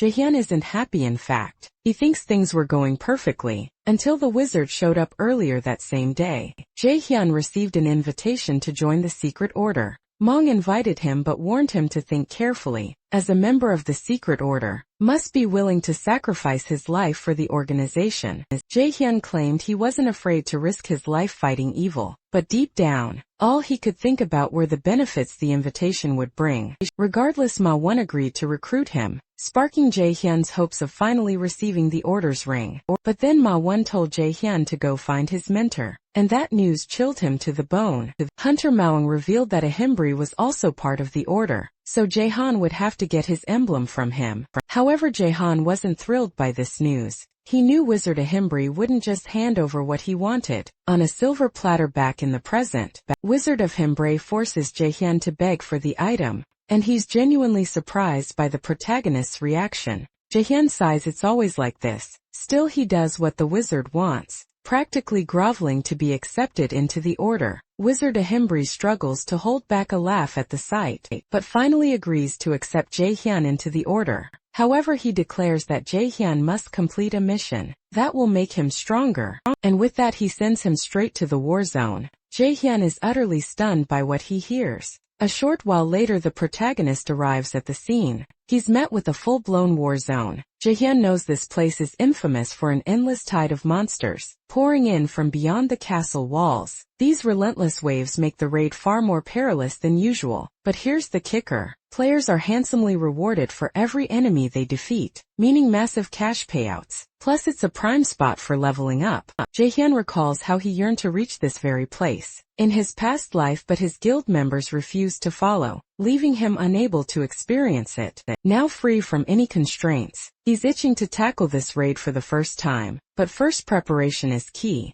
Meanwhile, a female player who's been tracking the Haho mask watches his every move. A satisfied smirk crosses her face. She's finally found him elsewhere. A brutal punishment is underway for some players. A massive tiger is unleashed upon them, while some beg for mercy. Their leader Apollo, head of the guild bearing his name, only grows more enraged. His subordinates failed their mission to track down the player who attacked them. Apollo seethes with fury over his men's failure, demanding to know why they couldn't get the job done. One subordinate explains that the Thunder Hunters interfered, making it impossible to fight against such powerful players. He adds that the Thunder Hunters are reportedly trying to recruit this rookie into their guild. Apollo scoffs, claiming this rookie is probably just acting arrogant because he's backed by one of the top 30 guilds. But Apollo has a plan. He contacts Heavy Bean, an officer from the Smile Guild. Apollo explains he needs a favor. He wants to teach the player known as Haho Mask a harsh lesson.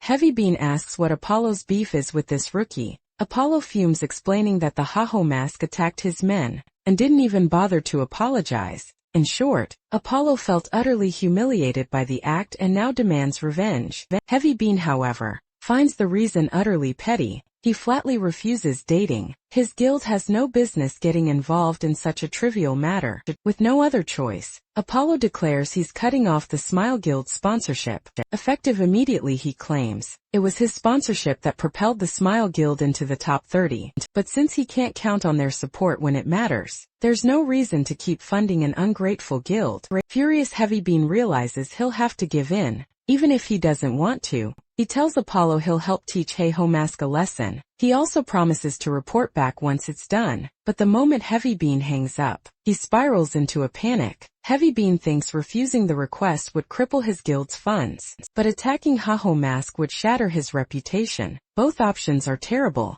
Amidst his despair, someone appears asking what's wrong. It's Zhuorong, a reserve affiliate of the Smile Guild, asking if her superior needs a volunteer to take down Haho Mask. Heavy Bean realizes this girl isn't an official guild member, so she might be useful in this tricky situation. He asks if she can do it. Cho replies that she owes Heavy Bean her life, and to repay him properly, she will eliminate Haho Mask. Speaking of Haho Mask, our protagonist is about to enter the new area. One of the guards announces that all participants must report to the castle gate immediately. Numerous players prepare to enter. Then an NPC steps forward. It's Bagel, the administrative captain of Turb Castle Wall, who tells all players about to enter to be prepared. Jaehyun is surprised to find this place even has a main NPC. Bagel explains that beyond the walls lies a true war zone, and the castle gate will only reopen after 144 hours. The reward will be based on the number of monsters each player eliminates, and they can only return when the gate reopens, so they must keep that in mind. Furthermore, the NPC reveals a special quest for them. The quest: defeat the Blue Giant, a mutant appearing in the war zone, with a unique skill book as the reward. Jaehyun's eyes practically gleam at this revelation. A book like that guarantees a unique skill. This is something Jaehyun only ever heard about in his past life, but now he has a chance to obtain such an item. However, looking at the other players, Jaehyun realizes he's not the only one eyeing the special reward. Basically everyone present covets this book, and they know that to get it, they might even have to eliminate other players. However, they all realize that the strongest among them is Haho Mask. This makes it clear the biggest challenge won't be defeating the Blue Giant, but getting to it before Haho Mask does. Regardless, the gate swings open and immediately Jaehyun blasts off at top speed. Determined to be first with that, Jaehyun leaves the other players in despair. But amidst the chaos, Chu Warung steps forward with an idea. One player scoffs, saying Chu is just a rookie, so there's no reason to listen to her. Not only that, but he also tells Chu not to get in everyone else's way. In response, Chu Warung demonstrates her superiority. by effortlessly taking down the insolent player. Jo tells the others not to get so worked up. She also states that she doesn't care about the book. Her only goal is to eliminate Haho Mask. Jo claims she'll give the book to whoever helps her. That way everyone wins. She believes it's a good deal for everyone. Not far off, Jae-hyun spots everything. He realizes some players have formed an alliance to take him down. While he didn't think he'd lose to this group, Jae-hyun didn't want any unnecessary trouble while he was here. But he had no choice but to deal with the situation. Meanwhile, Cho believed she had gathered enough players for her group. Doubting Haho could defeat so many, she was certain her victory was guaranteed. Not only that, but Cho imagined that by winning, her mentor would finally recognize her talents and grant her an official spot in the Big Grin Guild. Once she got in, Cho pictured having her own subordinates.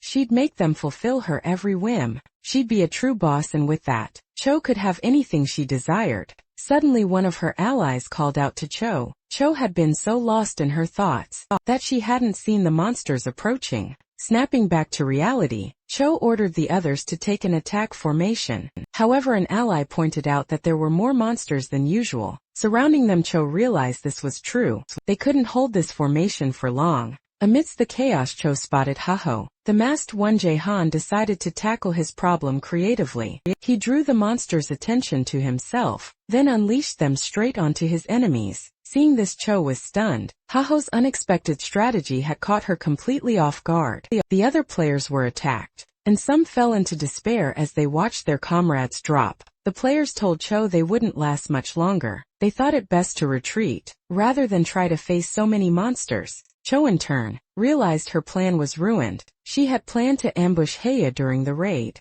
but she was the one who had fallen into a trap still. Cho stood firm, declaring that once the lure faded, the monsters would calm down. She also told the others to hold out as long as they could, and in the meantime she herself would deal with Haho. The masked one. Cho figured the small fry would serve as a distraction, while she handled the bigger problem. With that, Cho charged straight at Jae-hyun, attacking him immediately and forcing the protagonist away from his team. As she got closer, Cho challenged Haho to a duel. But Jae-hyun said he wouldn't accept so easily. He knew he was facing the leader of the group hunting him, so he asked Cho if she knew who she was dealing with. Daehoon, for his part, claimed he didn't know Cho from anywhere. He found it strange that someone he'd never met was trying to eliminate him. Cho knew she couldn't reveal her connection to the Big Grin Guild, so she claimed she only wanted to eliminate Jae-hyun for his skill book. However, the protagonist wasn't convinced by her words. As he attacked, Jae-hyun called Cho a liar. He stated that it was clear from her face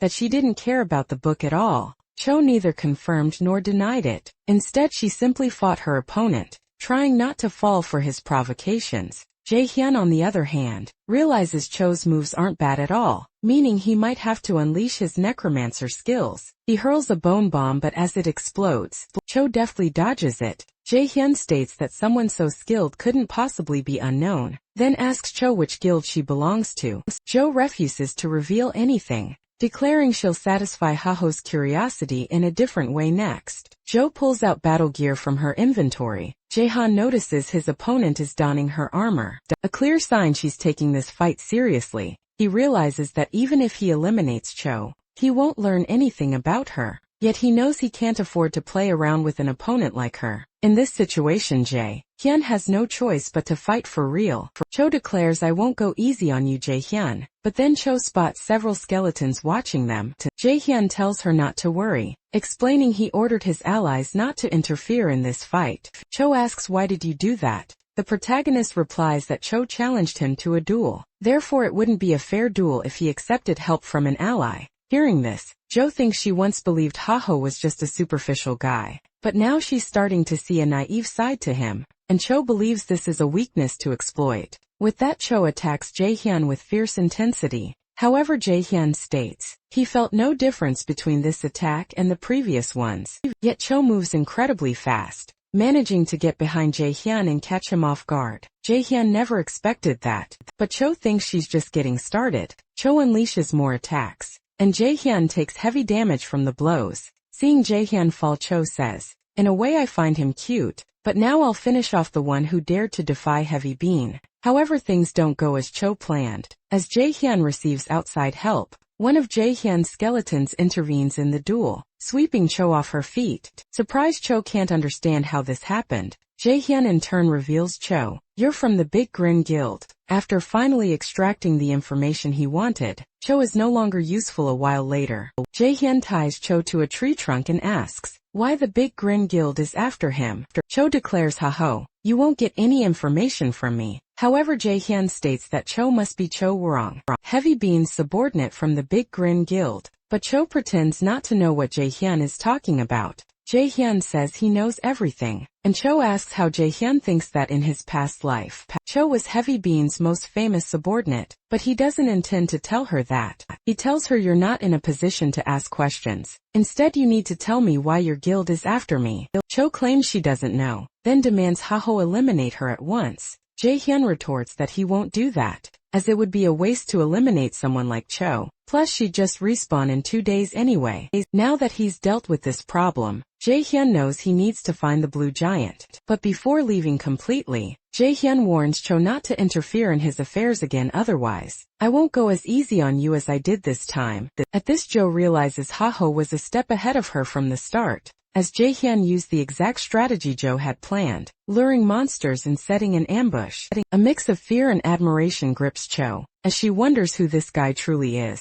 Cho then says Ha-ho is bold for trying to flirt with her, and she feels strange because that's never happened before. Sometime later, Cho reported to his boss that he failed to eliminate Hae-ho. The masked one. Heavy Bean told Cho he did what he could, but now he needed to rest after hanging up and hearing Cho's excuses. Heavy Bean was gripped by despair that the person he trusted most had failed to eliminate Hae. But looking on the bright side, Heavy Bean figured Apollo didn't know yet, so he could try another mission. However, just then Heavy Bean received a call from Apollo. Paulo declared that the news of one of the top 30 guilds being defeated by a rookie player was simply unacceptable, otherwise it would utterly shatter the guild's reputation. This was the last thing Heavy Bean wanted to hear, and now genuine rage began to simmer within him for Ha-ho. Speaking of Ha-ho, the protagonist felt an unsettling prickle, as if someone was bad-mouthing him and he couldn't understand why. After defeating Chu, Jae-hyun learned a lot about her, though he wanted to ask more. Jae-hyun was running out of time.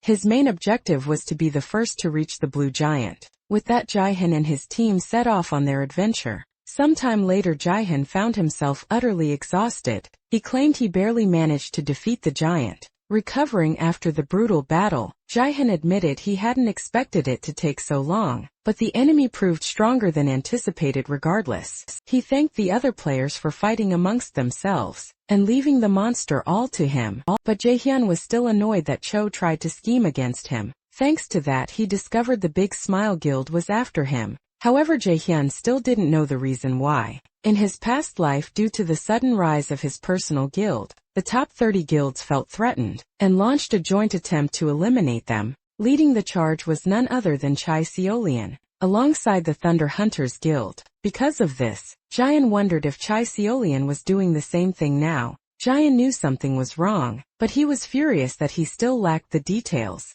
Regardless, Jae-hyun believed the right thing to do was eliminate anyone who stood in his way. He noted there were still 138 hours left in the raid, so Jae-hyun was eager to go make some serious money. Once the raid period ended, the gates finally swung open. Players returned to the starting point, most of them frustrated by their poor results. To make matters worse, those who had faced Jae-hyun were deeply regretting ever crossing paths with Ha-ho, the masked one, and some blamed themselves for listening to that girl from before. Amidst the chaos, Jae-hyun declared they didn't need to play around anymore. After all, the day was too good to be ruined by pointless squabbles. However, Jae-hyun was the only one truly happy after this raid. And to further provoke the losers, Jae-hyun asked if they really came back without a single penny in their pockets. Naturally, the others were far from pleased, but Jae-hyun couldn't care less, stating that's what you call karma. From afar, Cho watches him. He declares their next encounter won't be the same,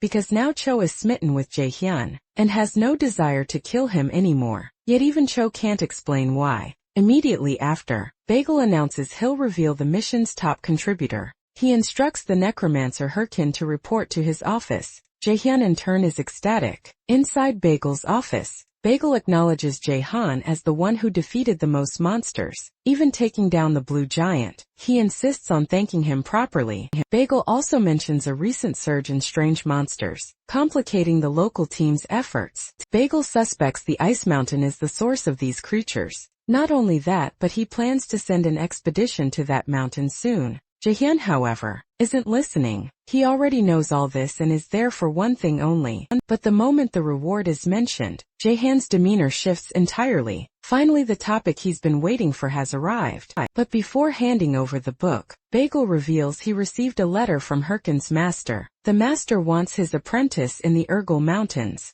Jae-hyun knows these mountains teem with high-level monsters, so his selection comes as no surprise. Still, the delay irritates Jae-hyun. Noticing this, Bagel reveals the promised reward. Bagel remarks that he'd usually caution him to be careful with such a book, but he doesn't think it's necessary here. Excited, Jae-hyun wonders what power the book will grant him. He activates the artifact, praying for something good. What he gets, however, is an ability called clay creation. Elsewhere, Sil seethes with anger. Hatch tries to calm her, telling her not to stress over something so trivial, but his words fall on deaf ears. Syl unleashes her fury on the surrounding landscape. Syl rages that some idiots appeared out of nowhere and stole the main quest monster, the one her guild was raiding. She demands to know who these guys are. Hatch replies they're not among the top 30 guilds, and since they evaded investigation, they're likely low-ranked. Syl orders the mage to place a bounty on their heads, ensuring no one else is around when the monster reappears. Even without knowing their identities, Sil knows they stole what was hers. She vows to eliminate everyone responsible. Meanwhile, another player questions if their actions weren't too ruthless. He admits stealing the monster from the Thunder Hunters was incredibly dangerous, a feat they barely pulled off. His ally counters that there was no other way. The Thunder Hunters were faster than they anticipated. The player suggests they simply eliminate all competitors next time, but his ally warns that would expose their identities, putting them at risk. The group's leader in turn reinforces this, declaring their goal is to rebalance the game through darkness itself. Finally, his name is revealed. Singlet leader of the Workers' Guild, Richard. The player from before states he'll follow the plan. Mikkel, their allied player, declares she'll also follow her guild's intentions. Weaver, one of the guild's affiliates, agrees. However, one of the members present, Momo, points out that Haihu Mask is completing the main quest faster than them. Blaming Singlet for it, the leader retorts that their urgent goal is to stop the 30 largest guilds from winning, and he'll deal with Haihu Mask after that's resolved.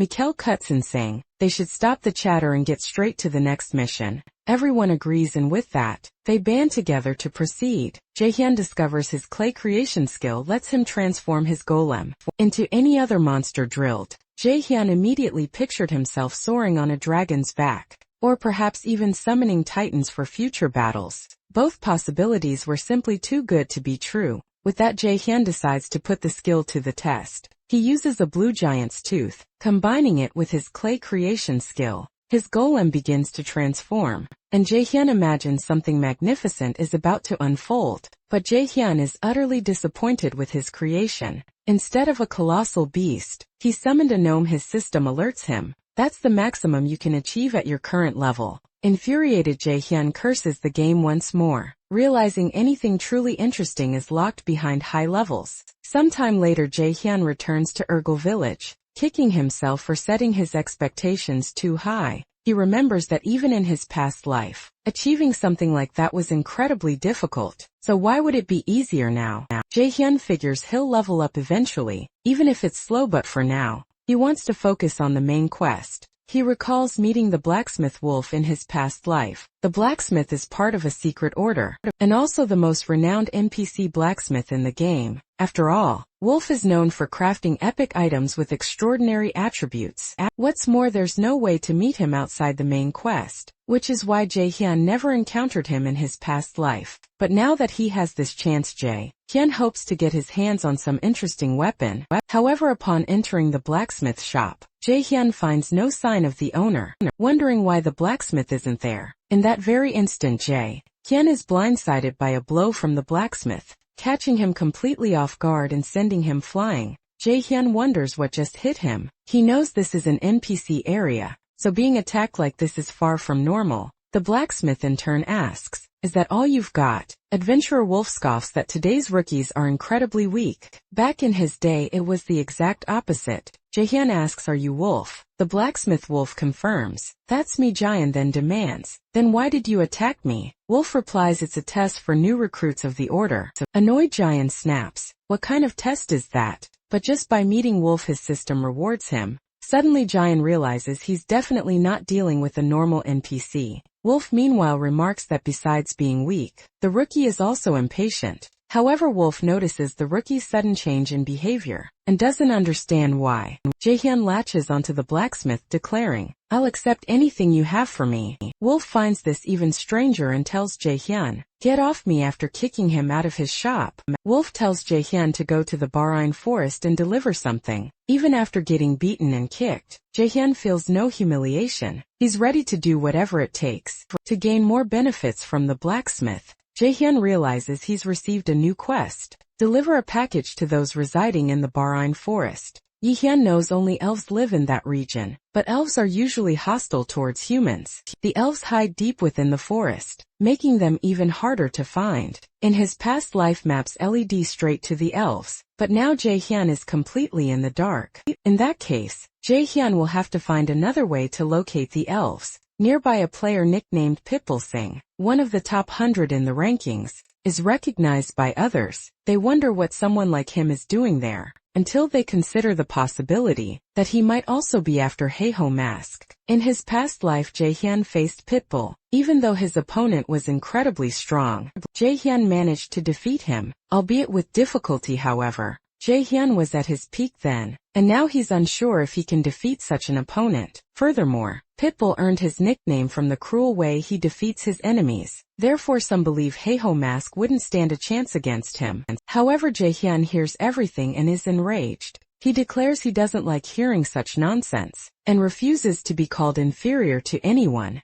Amidst this, someone approaches and says, "They heard Heiho is buying information about the Barine forest." Pitbull stares at Jaehyun and says, he'll give him everything he knows about the forest. Jaehyun is surprised as he had no idea Pitbull knew anything about Barine. So Jaehyun asks what Pitbull wants in return. To everyone's surprise, instead of threatening him, Pitbull says he just wants to confess his love. Jaehyun is utterly shocked. Not just Jaehyun, but everyone else can't believe what they just heard. After all, no one would ever imagine Pitbull confessing his love to anyone. A while later, the protagonist is at a loss for what to do after what happened. He can't calm down and blames Pitbull, claiming that after what Pitbull did in public, the entire city erupted into chaos. Because of the massive crowd, they had to flee into the forest, but now they're separated. Jaehyun states he doesn't like men, so he'll have to reject the confession. However, Pitbull says there has been a misunderstanding. He wasn't trying to confess to Heiho. Pitbull explains that a few months ago, he was hunting around the forest when he spotted a strange rabbit. Soon after, the rabbit's owner appeared searching for her pet. That's when Pitbull saw her for the first time, and she was the most beautiful woman in the world. But as soon as the woman saw him, she ran off with her rabbit, leaving Pitbull behind. Since then, they've never met again. Pitbull waited endlessly, but the woman never reappeared. Driven by his quest, he scoured local NPCs for any scrap of information about the elves. Every potential lead turned into a dead end. On the verge of despair, a whisper reached him. Another seeker of elf lore with a shared objective. Pitbull joined forces with Heiho. Jaehyun seized Pitbull could have just said that, instead of rambling about confessing his love. Regardless, Jaehyun felt utterly drained by the whole ordeal, yet he knew this mission had to end, and for now Pitbull was his only hope of finding the elves. With a sigh, Jaehyun asked Pitbull to lead him to the spot where his beloved had first appeared.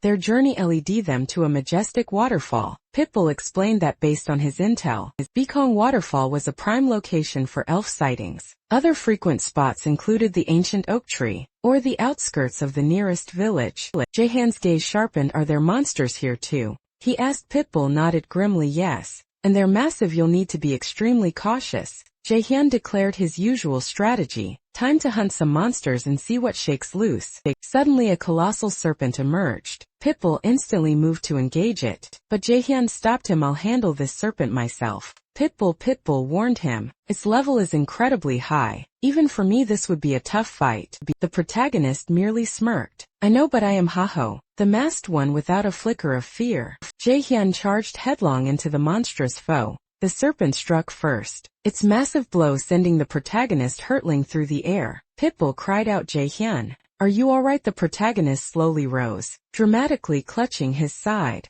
tears welling up. "Oh, the pain, it's unbearable. I'm dying." Utterly bewildered, Pitbull stared. "Haho, what are you doing?" As Jaehyun remained vulnerable, the serpent coiled for another strike. Pitbull yelled, "Dodge, Jaehyun, you'll die yet." Jaehyun stood his ground, then a swift arrow pierced the air, striking the serpent dead center. More arrows followed, and Pitbull's eyes widened as he finally understood. Jaehyun explained, "NPCs, or residents, don't fight monsters. They flee in terror, so when these residents are hunted, the elves appear to protect them." Pitbull finally grasped it. Haho had been acting all along, but the protagonist shrugged. "There was always a chance I'd be wrong." His gamble paid off. Jaehyun's prediction had come true. He then addressed the elves, introducing himself as Hurkan, sent by the blacksmith wolf. Jaehyun added that he carried an important delivery, and inquired if they would invite him to their village. But one of the elfes snapped. "You tricked us." Her companion chimed in.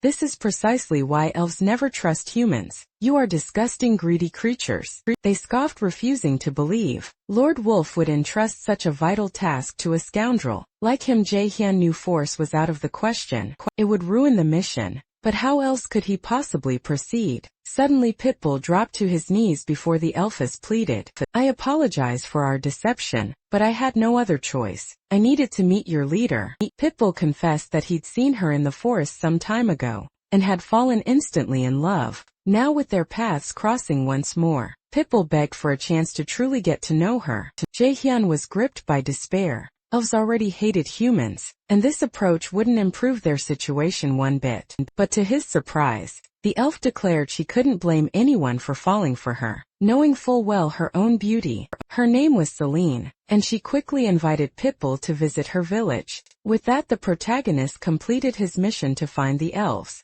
But he was stunned by how unpredictable this game could truly be. As they walked, Jaehyun asked how things had spiraled into this. Pitbull simply replied that he could die happy right now. Annoyed, Jaehyun snapped that they'd almost died to the elves. Yet just because his confession was accepted, Pitbull was practically melting over some cute, crazy girl. Jaehyun warned him, speaking from personal experience, that he knew a woman as beautiful as she was unhinged, and advised Pitbull not to judge by appearances. However, Pitbull confessed that he didn't like elves just for their looks. For him, elves were symbols of fantasy, but not the kind of fantasy Haho was imagining. Pitbull explained that when he was younger, in every game and comic he read and played, elves were the perfect symbol of the fantasy genre. Adventuring through magical worlds alongside them had always been his dream. That's why Pitbull loved elves so much. Jaehyun, however, wondered what any of that had to do with the confession. Pitbull then asked if Haho wasn't in the game to fulfill his own dreams. Jaehyun scoffed, saying his dreams weren't that idiotic. He revealed his true desire, to become the strongest player in Warlord, and crush anyone who dared to cross him. Just imagining that day arriving filled him with satisfaction. Pitbull, though, questioned if that didn't make Haya just like those who crossed him. Jaehyun retorted that he didn't care because in this world, the strong devoured the weak. He refused to be the prey. He would be the hunter. Pitbull pointed out that by that rule, if the same happened to Haya, it would simply be the natural order of things. Regardless, Pitbull couldn't grasp how anyone could find joy in trampling over others. Enraged, Jaehyun punched Pitbull, declaring that Pitbull knew nothing about his life, dreams, or happiness. Jaehyun spat. Are luxuries only those who already have something can afford. Unlike those people, Jaehyun was someone who had to fight day after day just to survive. Not only that, but he knew firsthand what it was like to lose the little he had in a matter of seconds. Jaehyun stated he understood what Pitbull was trying to do, but he didn't need a lecture from anyone amidst the chaos. One of the elves stepped in to break up the fight. We finally arrived, she announced. The elf then presented her home, Bahim Village. Celine pointed out that the elder was in the largest tree, and without wasting a moment, Jaehyun headed straight for it. With him gone, Celine turned to Pitbull, asking why he and his companion had been fighting. Pitbull didn't answer immediately anyway. Jaehyun is LED to the Elven Elder. Celine explains that Jaehyun is here on Lord Wolf's command. Jaehyun realizes he almost lost his cool and messed everything up for a moment, but now he needs to focus on completing his mission. Soon after, the Elven Elder appears. His name is Dra, and he immediately suspects Jaehyun is involved with the secret order. Jaehyun confirms it, handing the blacksmith's package to the Elder. Dara pulls out the package's contents, and instantly Jaehyun recognizes it, an epic item that removes all negative effects and status penalties. The bracelet of purification. Now he understands why Wolf didn't let him see the package before the delivery was complete. However, Jaehyun just realized something crucial. He knows his next mission is to purify the corrupted elf and uncover who's behind the second main quest. He figured he'd earn the artifact as a reward, but instead Dra tells him he can leave. Jaehyun asks, "Is that all you have to say?" Dra confirms there's nothing more for you. Adding insult to injury, Dra calls him weak at that. Jaehyun realizes, just like before, his level is too low to proceed with the main quest, so he declares, "I'll return when I'm stronger." Far from the elven village, Jaehyun battles monsters, seething with rage that nothing is going his way. To make matters worse, the Thunder Hunters currently hold the most progress on the main quest. They recently defeated the ogre, so they must be in the Urgel Mountains. Jaehyun isn't satisfied with his own results. He believes he should be level 100 by now. Instead, he's weak and losing opportunities because of it. But that's not the true source of his fury. Pitbull's words gnaw at him. Jaehyun refuses to accept that what happened in his past life was natural, or simply fate to vent his rage. He unleashes it all on the monsters before him.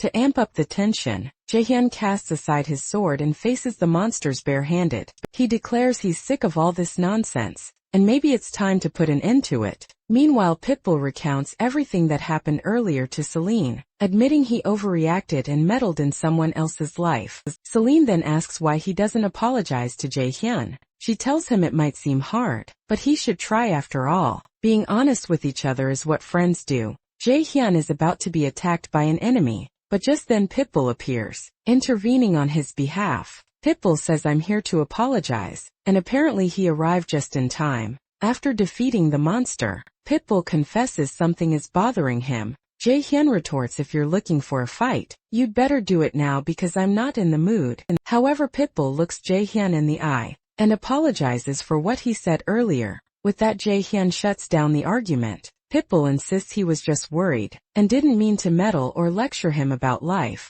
Jaehyun is completely blindsided by the offer. He tells Pitbull that if he's feeling guilty, he can help him hunt or something regardless. Pitbull asks if his apology is accepted. Jaehyun simply states they'll hunt until they drop, so Pitbull can't back out. Confused, Pitbull asks, "Do apologies come with a price?" Daehoon clarifies that's not what he meant. It was just his way of accepting the apology. But amidst their conversation, they're attacked by another monster. This time they strike together, swiftly defeating the beast. They then clear out all the smaller monsters surrounding them. Each victory showers them both with experience points and level UPS. After an intense hunting spree, Jaehyun finally hits level 100. He declares he hasn't slept for 3 days, just to reach this milestone, and now he's utterly exhausted. Pitbull, equally drained, suggests it's time to log off for a bit. Jaehyun says that with his current level, he can tackle the main quest without a hitch. He realizes it would have taken him far longer to reach this level without Pitbull's help. Before Pitbull logs off,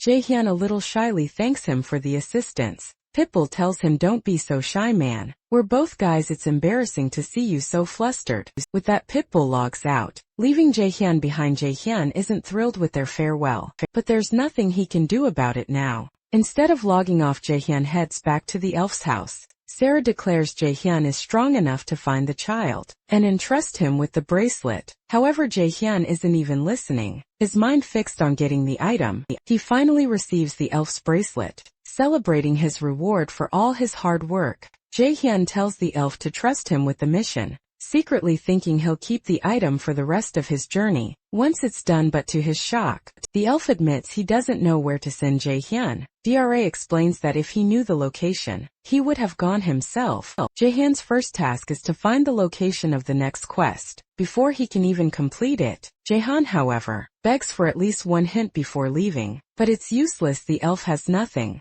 After leaving the forest, Jae-hyun wonders how he's supposed to find a corrupted elf on such a massive map. He thought reaching a high level would solve his problems, but new challenges keep popping up. Now he has no choice but to try trading information again. But he can't just go around asking questions like he did before. If he reveals what he knows, everyone will go wild trying to hunt him down. Yet there's one thing others don't know, though it's just a theory. Jae-hyun believes the corrupted elf's true purpose is to raise an army of monsters. This means many monsters will spawn near the corrupted elf's location, so Jae-hyun can buy information about newly spawned monsters. People will provide it completely unaware of the true implications. Once he gathers all the pieces, Jae-hyun figures it'll be much easier to pinpoint the corrupted elf's whereabouts. He celebrates finally finding a starting point. Just then, someone appears asking if Jae-hyun is looking for monster information. Jae-hyun immediately thinks this isn't as good as it seems, because he's just run into Chev, the Slayer, earlier at the Red Buffalo's base. Yell mentioned they once received an anonymous tip about the corrupted elf's location, and the same source just sent a new message. Yell said the source was offering money for info on recently spawned monsters, but he couldn't figure out why. Sheev explained it was likely a smokescreen, where the person with crucial info about the corrupted elf was intentionally feeding them useless data. The reason monsters weren't their real interest. Something else was. Yale agreed it made sense, and suggested they keep this info under wraps. Chev nodded. He vowed to hunt down the source and bring back the one who lays the golden eggs. Giant was stunned by what he saw. He'd hoped to lure a small guild player with his bait, but instead he'd snag Sheev the Slayer himself. Jae-hyun decided to scrap his plan and make a quick exit, but Sheev snarled, "Don't even think about running from me." Ha-ho! Jae-hyun knew he had to act fast. He commanded his skeletons to surround Sheev. Sheev remarked, "Smart move. Not attacking directly, just threatening." Jae-hyun knew Sheev was right. He couldn't defeat him even if he tried. Sheev then added, "Ha-ho, you're far more skilled than any rookie I know. Plus I know you're sitting on some crucial information."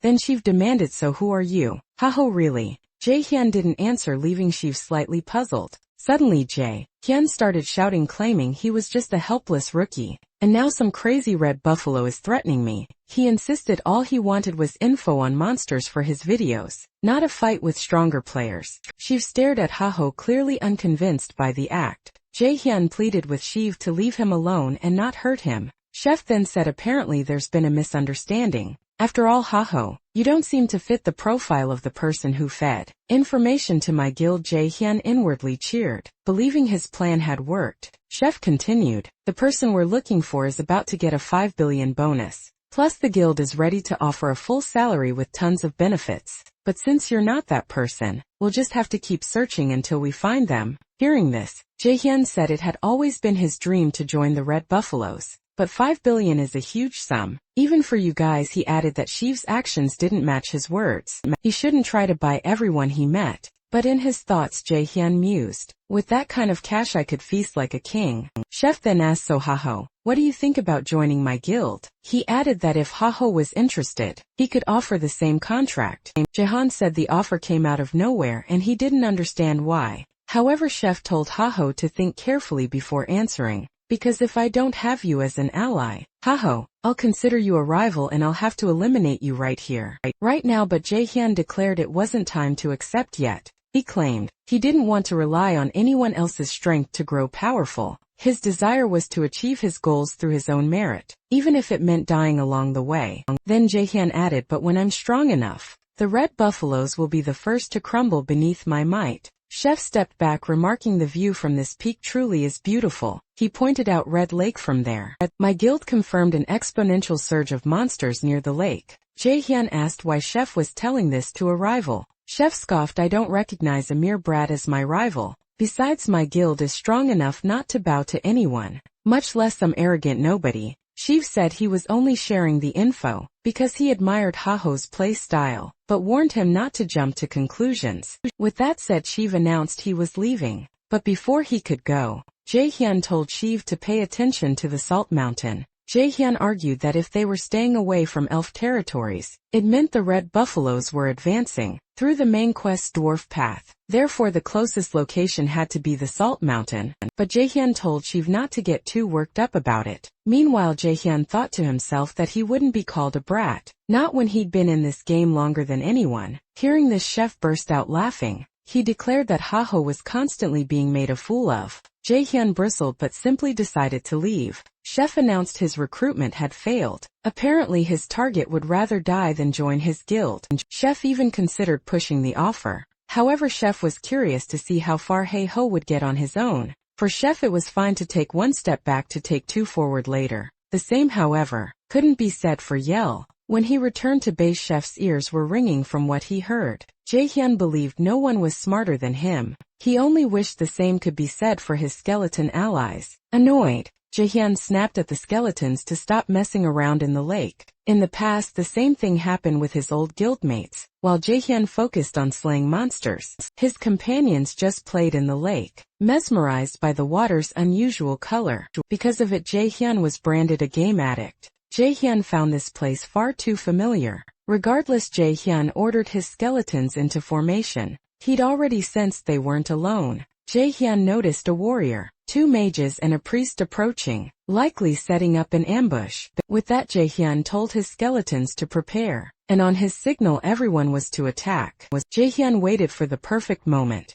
but defying all his expectations, the players didn't attack as they drew closer. Instead they approached Haho and on their knees begged for his help. The players sought Haho's help to hunt the corrupted gray rooster. Jaehyun, the protagonist, questioned why they couldn't hunt it themselves. They claimed to be from the 2nd division of the Golden Brothers Guild. Jaehyun knew this group barely cracked the top 30 guilds, and being from the 2nd division made them even less significant. Jaehyun demanded they summarize their request. One of the players revealed that if they failed this task, they'd be kicked out of the guild. Jaehyun stated he couldn't help, which left them desperate. They pleaded for help, promising to give him everything they had, even money if necessary, so Jaehyun asked how much they had. The group leader stated they had 20,000 in total, but Jaehyun found it paltry. They claimed they could forego the monster's reward if needed, but they needed help no matter what. Jaehyun mused that he'd have to defeat the corrupted monsters anyway, so perhaps helping them wouldn't be a waste. He proposed the deal include the 20,000 and the hunt's reward.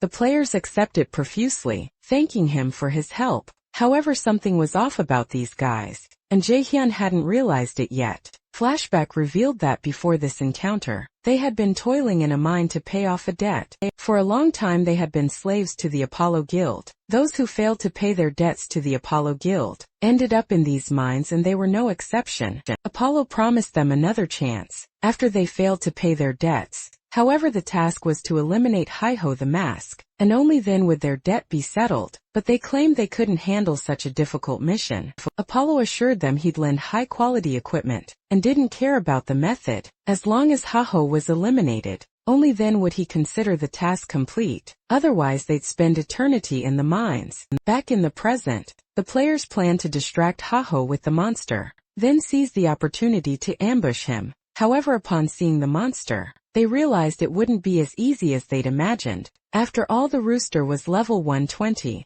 far above their own levels. Jaehyun declared, "I'll remove the monster's armor, then you guys handle the rest." He activated a muscle modification, and with his increased speed, he charged the enemy. They watched Haya attack in close combat without fear, but they knew the rooster was a ranged monster, which could complicate things. Jaehyun wasn't naive. He knew exactly what he was getting into. He swiftly dodged the enemy's attacks and commented, "This rooster is slower than I remember." Besides dodging, Jaehyun also attacked with his perfected speed. The rooster couldn't escape his blows. Jaehyun held the advantage, and in a short time, he managed to strip the monster's armor. The other players were stunned. Meanwhile, Jaehyun said, "Only the helmet left, then we can say goodbye to this enemy." At that instant the group leader authorized the attack, and the party's mage launched a fireball. Jaehyun watched with a look of concern, but moments later the fireball exploded. The leader ordered another ranged attack, and again, an explosion erupted. He repeated the attack multiple times, until he was certain the target was defeated. Seeing Haho vanish amidst the blasts, they cheered, believing they would no longer be slaves. But their joy was short-lived as Jaehyun spoke up, revealing he'd sensed something was off from the start. Jaehyun noticed that despite the player's story, they had good quality equipment. Plus they made a necromancer fight on the front lines. From experience, Jaehyun was prepared for an ambush, and not only did he defeat the monster, but he also evaded the player's attacks. Now Jaehyun stated he didn't care which guild they belonged to, because, all of you will be punished accordingly for trying to trick me. Desperate, the players who tried to ambush Jaehyun attempted to convince him not to punish them. However, they realized even the rooster wanted revenge against them. Jaehyun declared, you have nothing left to bargain with. Just accept your end. But amidst the chaos, Jaehyun's system blared an alert. A corrupted elf had appeared nearby. The elf spotted Jaehyun on the battlefield,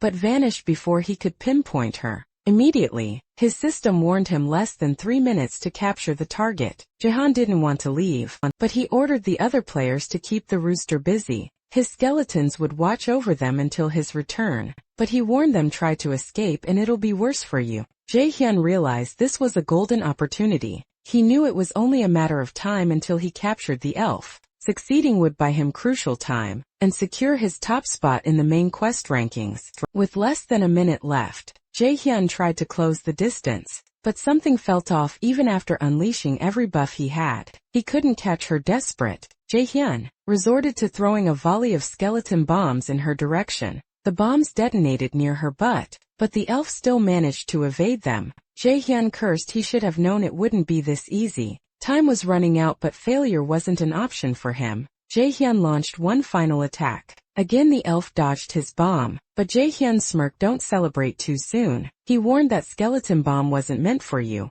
It was to propel me forward. With that boost, Jaehyun finally closed in on the elf. But the moment he touched her, she coughed up blood, a spray of it splattering across Jaehyun's face, sending both of them crashing to the ground. Jaehyun stared, then asked, "Did you bite your own tongue?" With a wicked grin, she suddenly confirmed it. Panic seized Jaehyun. The elf couldn't die, yet if she did, he'd fail a crucial quest. To prevent her death, Jaehyun quickly placed the ring of purification on her, praying it would cleanse her corruption. After a moment, the elf pulled out a piece of paper and handed it to Jaehyun. In a way, Jaehyun's plan had worked, but then the elf vanished for good. Even so, Jaehyun's system chimed. Quest complete. He hadn't expected this outcome, but at least the mission was done. But then a question burned in his mind. What was the point of a timer if the quest ended like this? Furious, Jaehyun cursed the game for the 1000th time. Back with the other players, they were struggling against the giant rooster. Suddenly Jaehyun reappeared and with his golem,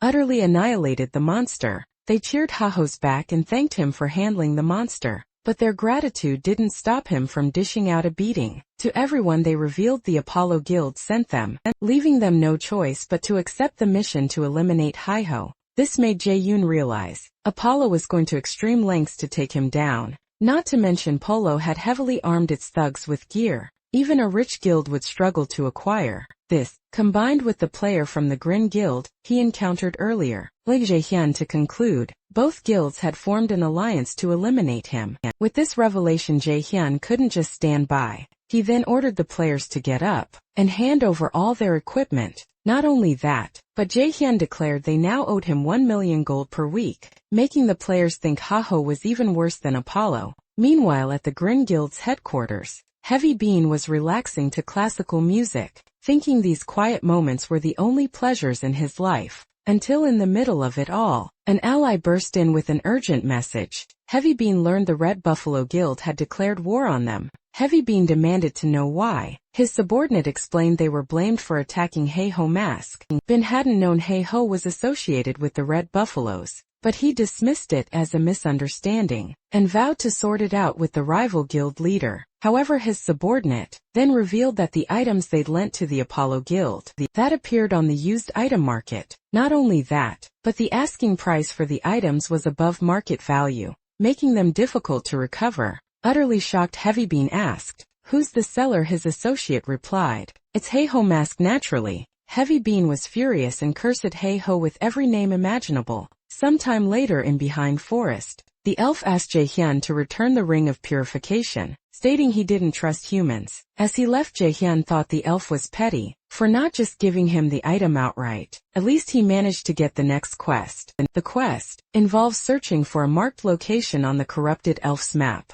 But upon reading the letter, Jaehyun realized it was a riddle. He wondered why elves had to write so poetically, instead of just getting straight to the point. Unable to decipher it, Jaehyun had no choice but to ask an elf expert for a favor. So Jaehyun met up with Pitbull. However, Jaehyun noticed, Pitbull had charmed more than one elf since their last meeting. Green with envy, Jaehyun wished Pitbull nothing but the worst. Next, one of the elves fed Sing, directly jealous. Another elf claimed Aisha was truly Sing's favorite. Sing, however, denied it, insisting he liked all the elves equally. Fuming, Jaehyun tried to figure out what Pitbull was doing, surrounded by so many elves. Pitbull defended himself, claiming it all happened naturally. He explained that to stay in the village as long as possible, he needed the elves to like him. So Pitbull was doing his best to please everyone. At that, Jaehyun realized it could only be a mission assigned to Pitbull. But seeing Jaehyun confront Sing, the elves tried to push him away.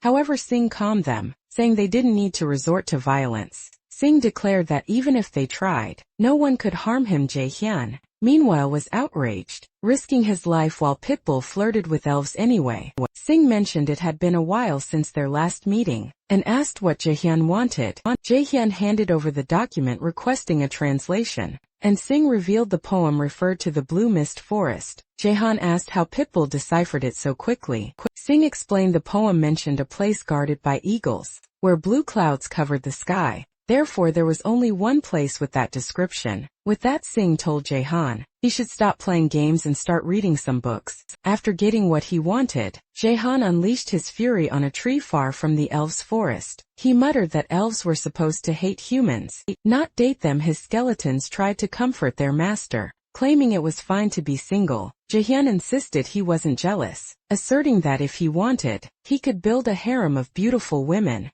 Amidst this, a monster appeared nearby, a level 110 Smogrian. Immediately the Smogrian lunged at Jaehyun. However, Jaehyun wasn't caught so easily, but Jaehyun wondered why everyone always underestimated him. After that, Jaehyun questioned if he was in the right place, as he'd only encountered Smogrians so far. Then Jaehyun remembered Pitbull had warned him that the Sweepers Guild, one of the top 30, lived near that area. Jaehyun wasn't worried, he was well prepared, but he found it strange not to have met any humans yet. Until suddenly, a man appeared and demanded to know who Jaehyun was associated with. Seeing this, Jaehyun figured he must be from the Sweepers Guild, and stated he wasn't associated with anyone. At that, the enemy declared Jaehyun could only be an intruder. Instantly, Jaehyun realized the scenery had shifted. The enemy declared that intruders must be eliminated. His name was Alvin, a corrupted companion. Jaehyun then understood this wasn't another player, but a monster tied to the main quest. Jaehyun launched his attack, only to find the enemy brimming with energy. Immediately, Jaehyun's attacks proved useless, so Jaehyun summoned his skeleton knights, but right off the bat one was struck down. In moments, the enemy annihilated the rest of his skeletal allies. Enraged by the fate of his allies, Jaehyun unleashed his speed ability, slicing into the enemy afterward. Jaehyun scoffed, this monster isn't even that strong. However, Jaehyun learned the hard way that the enemy was far from defeated. Not only that, but Avon possessed regeneration abilities. Physical attacks were utterly useless against him. Jaehyun had never encountered such a monster, wondering what an overpowered foe like this was doing in the game. Next, Jaehyun commanded his skeleton mage, the last one standing, to launch a ranged attack. But before the mage could even cast its spell, it was obliterated by the monster. Jaehyun realized that not only were physical attacks ineffective, but even was also fast enough to dodge magical assaults. How could he possibly defeat such an enemy? Jaehyun mused that he'd never faced a monster like this, not even in his past life. He deemed the task incredibly difficult, leaving him no choice but to go all out. With that, Jaehyun summoned all his skeleton allies, along with his golem. He also unleashed the curse of sloth and spirit corrosion on the enemy, hoping this combo would finally yield results. Even with everything thrown at him, the enemy struck swiftly, destroying the skeletons once more. Jaehyun was stunned, but had no time to process it as the enemy lunged at him next. Enraged, Jaehyun engaged in close quarters combat. He knew his skeletons weren't enough. He'd have to resolve this situation without their help. It was a one-on-one battle now. Jae-hyun believed a single blow would end this battle, not just for the enemy but for him too. The enemy landed a powerful kick. Jae-hyun was sent flying, barely avoiding a direct hit, but now he was absolutely furious. Channeling that rage against his foe, Jae-hyun summoned his golem once more, using his ally to try and pin the monster, clearing his path for a decisive charge. However, the adversary breaks free and strikes Jae-hyun. Jae-hyun takes a severe hit, but this was all part of his plan. Once close enough, Jae-hyun unleashes his skills, temporarily freezing the enemy in place. Jae-hyun's skeleton mages manifest, readying a powerful attack spell. With the enemy now surrounded, Jae-hyun commands his allies to strike. Moments later, a massive explosion engulfs the monster, nearly catching Jae-hyun in its blast. His system alerts him that he's completed the mission, Elf's Remembrance, but Jae-hyun finds the enemy's stats incredibly exaggerated. To recover from the damage, Jae-hyun chugs a healing potion, but then a shocking surprise unfolds. Fear grips Jae-hyun as he sees his enemy standing once more. Not only that, but Jae-hyun realizes he can't possibly continue fighting in his current state. If he pushes on, he's doomed to lose. However, instead of attacking Jae-hyun, the monster strikes its own head, leaving Jae-hyun utterly bewildered. Then the adversary's mask shatters, and he pleads with Jae-hyun to finish him off before the corruption consumes him again. He reveals that just like Jae-hyun, he was once a member of the secret order, but during a mission he was ensnared by the power of corruption. After enduring a long period of torment, his mind was twisted, and ever since he became a monster, hunting human intruders in this area. His intention was to join the order to help others, not to eliminate them. Now he yearns for an end, unable to bear being a puppet of evil any longer. Jae-hyun approaches the young man, telling him he was the strongest enemy he'd ever faced, proving that even without these transformations, he would have been a formidable opponent as a human. Jae-hyun then declares that the true villains are those responsible for the corruption, and they are his real targets. He even suggests he might be able to use a purification circle to heal him. In turn, the young man thanks Jae-hyun for his generosity. However, seeing no other escape from his pain, he impales himself with Jae-hyun's sword before fading completely. He whispers that he'll leave the rest to Jae-hyun. With that, Jae-hyun's system alerts him that he's completed the mission. Legacy, and a sword drops from the vanished young man. Jae-hyun realizes this was nothing more than a hidden quest, but he absolutely hated how things ended. Elsewhere, SAL received shocking news. Why did Haeho Mask decide to work with the Red Buffaloes? She demanded, her indignation clear for all to see. Hatch watched her, thinking how his boss once only cared about recruiting talented players for her guild, but now he concluded SL was utterly obsessed with Haeho Mask. He had a terrible feeling about it. Suddenly Singlet materialized out of nowhere, declaring he needed to speak with Sil. Hatch was stunned. He'd barely sensed the player's presence, wondering how he'd arrived so fast. Sil, unimpressed, asked, "Why should I talk to someone I don't even know?" Singlet slowly closed the distance, then asked, "Do you want me to get rid of Haeho Mask for you?" Sil's only response was a chilling, terrifying smile. After his elimination, Aben, the former Order member, left a sword behind. Our protagonist took the blade to Mong,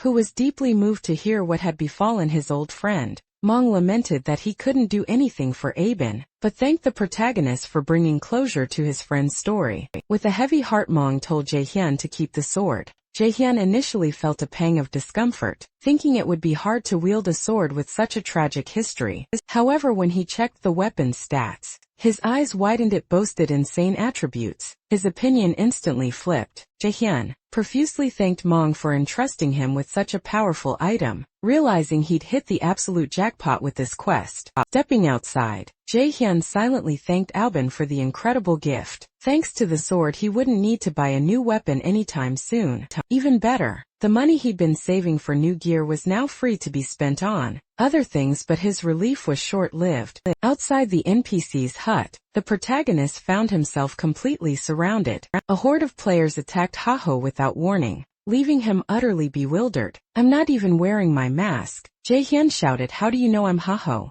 Amidst the chaos, Romani contacted Jae-hyun. Her voice was grim. "A bounty of 100 million gold has been placed on your head." Jae-hyun, the protagonist, was utterly stunned, his mind reeling, completely at a loss for what to do. Later, Sil pressed Singlet, "Why do you want to eliminate Haeho?" Singlet's answer was cold and calculated. Haho is a variable. He compared him to a game of chess, explaining that despite being a mere pawn, Haho moved as if he were a much more powerful piece, doing whatever he pleased. In other words, Haho broke the game by refusing to follow the rules. Therefore, eliminating him was the only logical course of action. Singlet revealed that many guilds had already agreed to the plan, and with the Thunder Hunters Guild on board, success was guaranteed. All Singlet needed now was Sil's final approval to proceed, but Sil, instead of agreeing, slammed Singlet down as if he were nothing, putting him beneath her foot. Sil declared she knew Singlet was allied with the scoundrels who stole the monster her guild was hunting. Therefore, Sil refused to work with opportunistic thieves like him. Realizing his strategy had failed, Singlet switched to a more aggressive approach. With a burst of strength, Singlet pushed Sil away. Now free from Sil's grasp, Singlet tried to make a run for it. Seeing this, Hahoe vowed she wouldn't let him escape so easily. However, Sil ordered no one to pursue the fugitive. Instead, she instructed them to contact the other guilds. Syl had just realized there were more players interested in Haho, but Syl declared that no one would take Haho from her, and anyone who dared to touch Haho would be eliminated. Syl commanded her ally to relay this message to all guilds. As he ran, Singlet reported that negotiations had failed, and he was ready to accept any punishment. But now, Singlet asked if he could proceed with the plan to eliminate Haho. His boss refused, stating that Singlet had been exposed, and he had other aces up his sleeve. Now the boss just needed to wait for the results to unfold. After all, the boss claimed time was on his side, and he was eager to see what Haho would do to escape this time. Back to our protagonist. Jian knew that even if he eliminated everyone hunting him, more would simply appear. Romani agreed. Jian had become a winning lottery ticket, and she pressed him on what he'd done to provoke such a frenzy. Jian himself wasn't sure, having crossed paths with many recently, but he suspected Chase Yulian was behind it.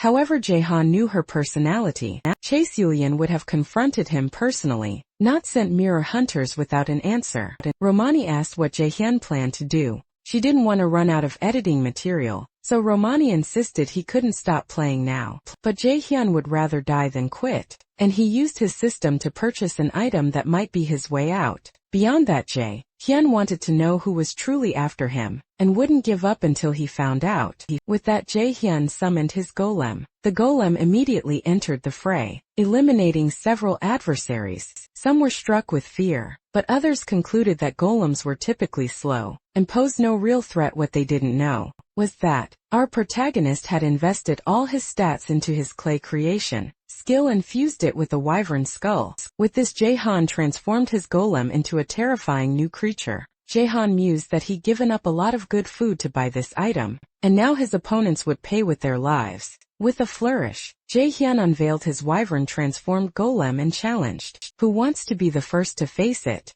Even though Romani was his video editor, lately she'd been acting more like a manager than an editor. She was swamped with work. Romani couldn't stop working for Jaehyun. She was always captivated by the raw footage he produced. Sometime after dealing with his pursuers, Jaehyun formally invited Sil to a private audience. Jaehyun waited at the meeting spot until Sil finally arrived. Still pointed out that she'd requested a meeting with him before, but he hadn't even responded, so she asked what made him change his mind. Jaehyun glared at her, seething with rage. He knew all too well that Chaseolian was the one who tormented him most in his past life, and she was responsible for turning his own group against him. Jaehyun desperately wanted his revenge right then, but instead he chose to talk, asking if Sil was the one who put a bounty on his head. Sil denied it, asking if he'd called the meeting just for that. However, Jaehyun retorted that no one else would do it but her. He knew Sil hated that he'd refused to join her guild, and had even snatched some of her achievements.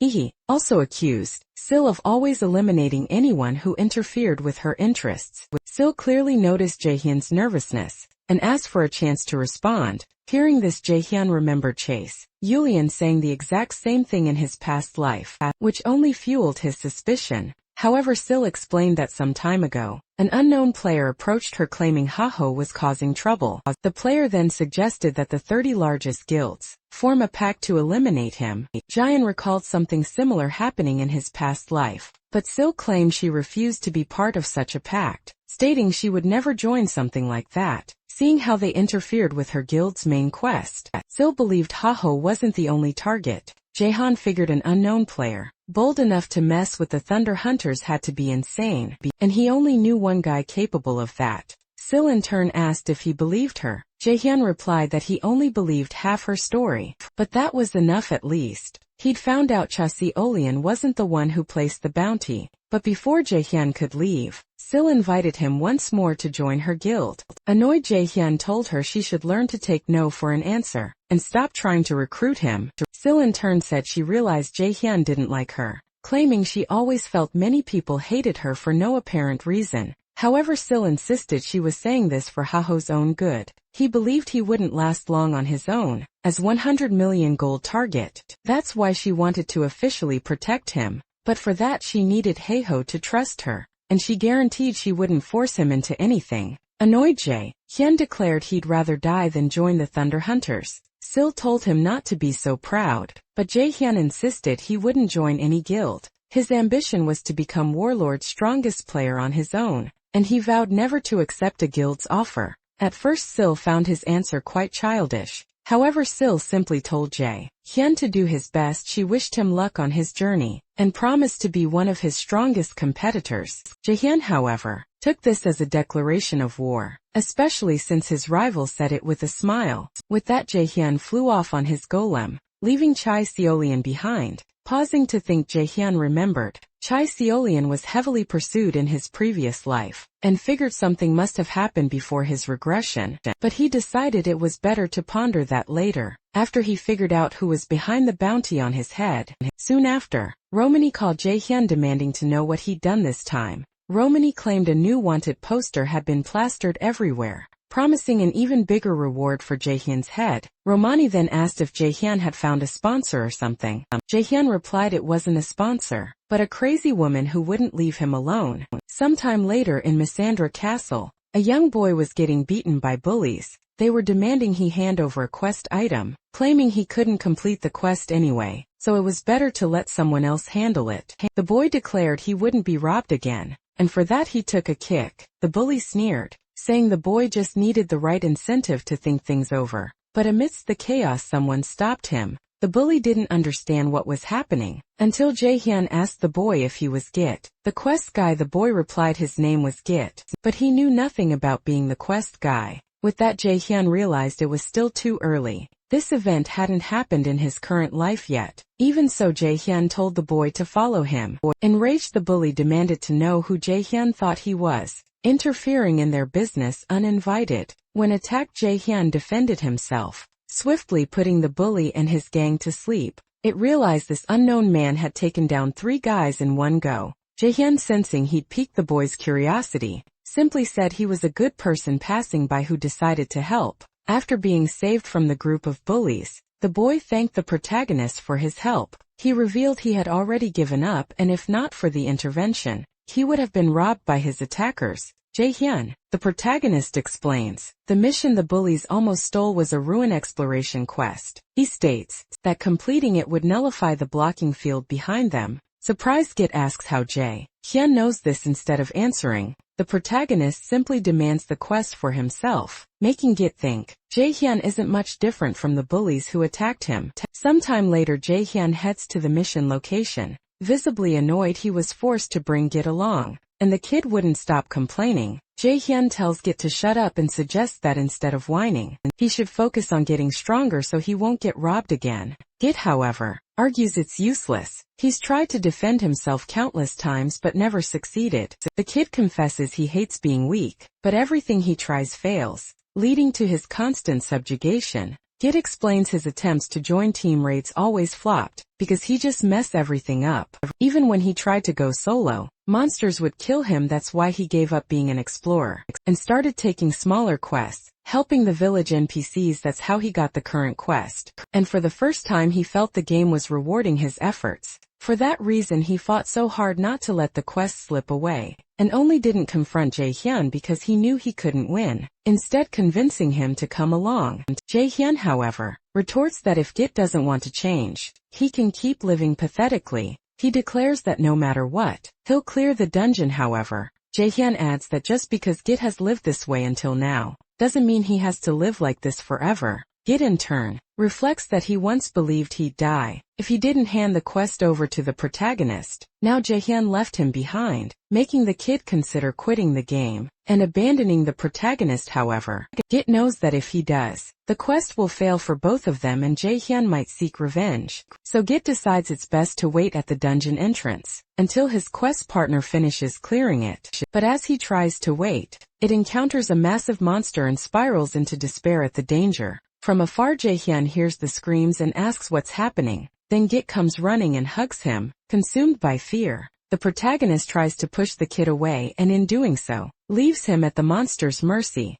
Jaehyun can't let Git die, so he ends up helping but grumbles that he can't stand hearing the screams of such an annoying brat anymore. Sometime later, they escape the monsters. Jaehyun accuses Git of doing that on purpose, but the kid denies it and apologizes for attracting them. Furious, the protagonist orders Git to stay put and not follow him, as he'll go after the boss and then return. Still scared, Git asks if Jaehyun is really going to face the dungeon boss alone. He explains that it's the giant spider's lair, an enemy famous for being insanely difficult. Plus, on the way, there are small spiders that explode on contact and constantly respawn. To make matters worse, giant spider has a shell as hard as steel, making any physical attack difficult. Hearing the description, Jaehyun sarcastically suggests Git go help if it's so difficult. Git, however, says he can't and just wishes him luck. Jaehyun then states he just needs to avoid the smaller enemy's attention, believing he'll defeat the boss without issue. He charges towards the giant spider,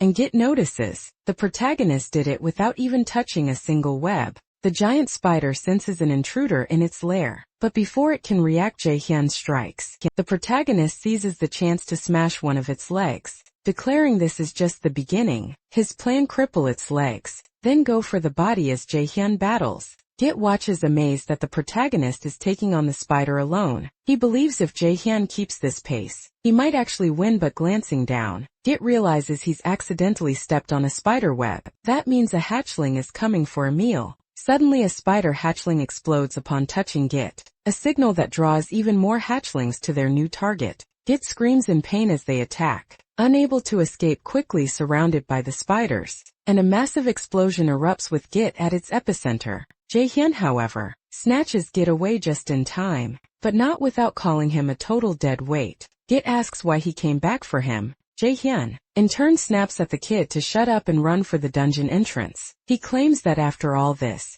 he can't let the mission fail, but if it does, he vows to get revenge on Git. Terrified, Git watches Jaehyun get swarmed by spiders in his place, powerless to help as he flees. But Git wonders why he's so pathetic. He blames himself for always causing trouble for others, knowing he always ends up running away. Then mid-escape, Git trips over a rock and falls, making his situation even worse. Overwhelmed by self-blame, Git cries, furious at himself. He wants to do something, but he knows he can't help. After all, Git has accepted he's utterly useless. Places like this aren't meant for losers. Amidst his anxiety attack, Git remembers the protagonist's words, that even though Git had been useless all this time, it didn't have to be forever. At that, the boy stops crying and starts to reflect. Back in the spider's lair, the protagonist is trapped in a web cocoon. But after some time, Jaehyun breaks free. Jaehyun had deliberately let the spiders capture him, so that he and the kid wouldn't be completely obliterated. Now free, Jaehyun plans to resume the mission,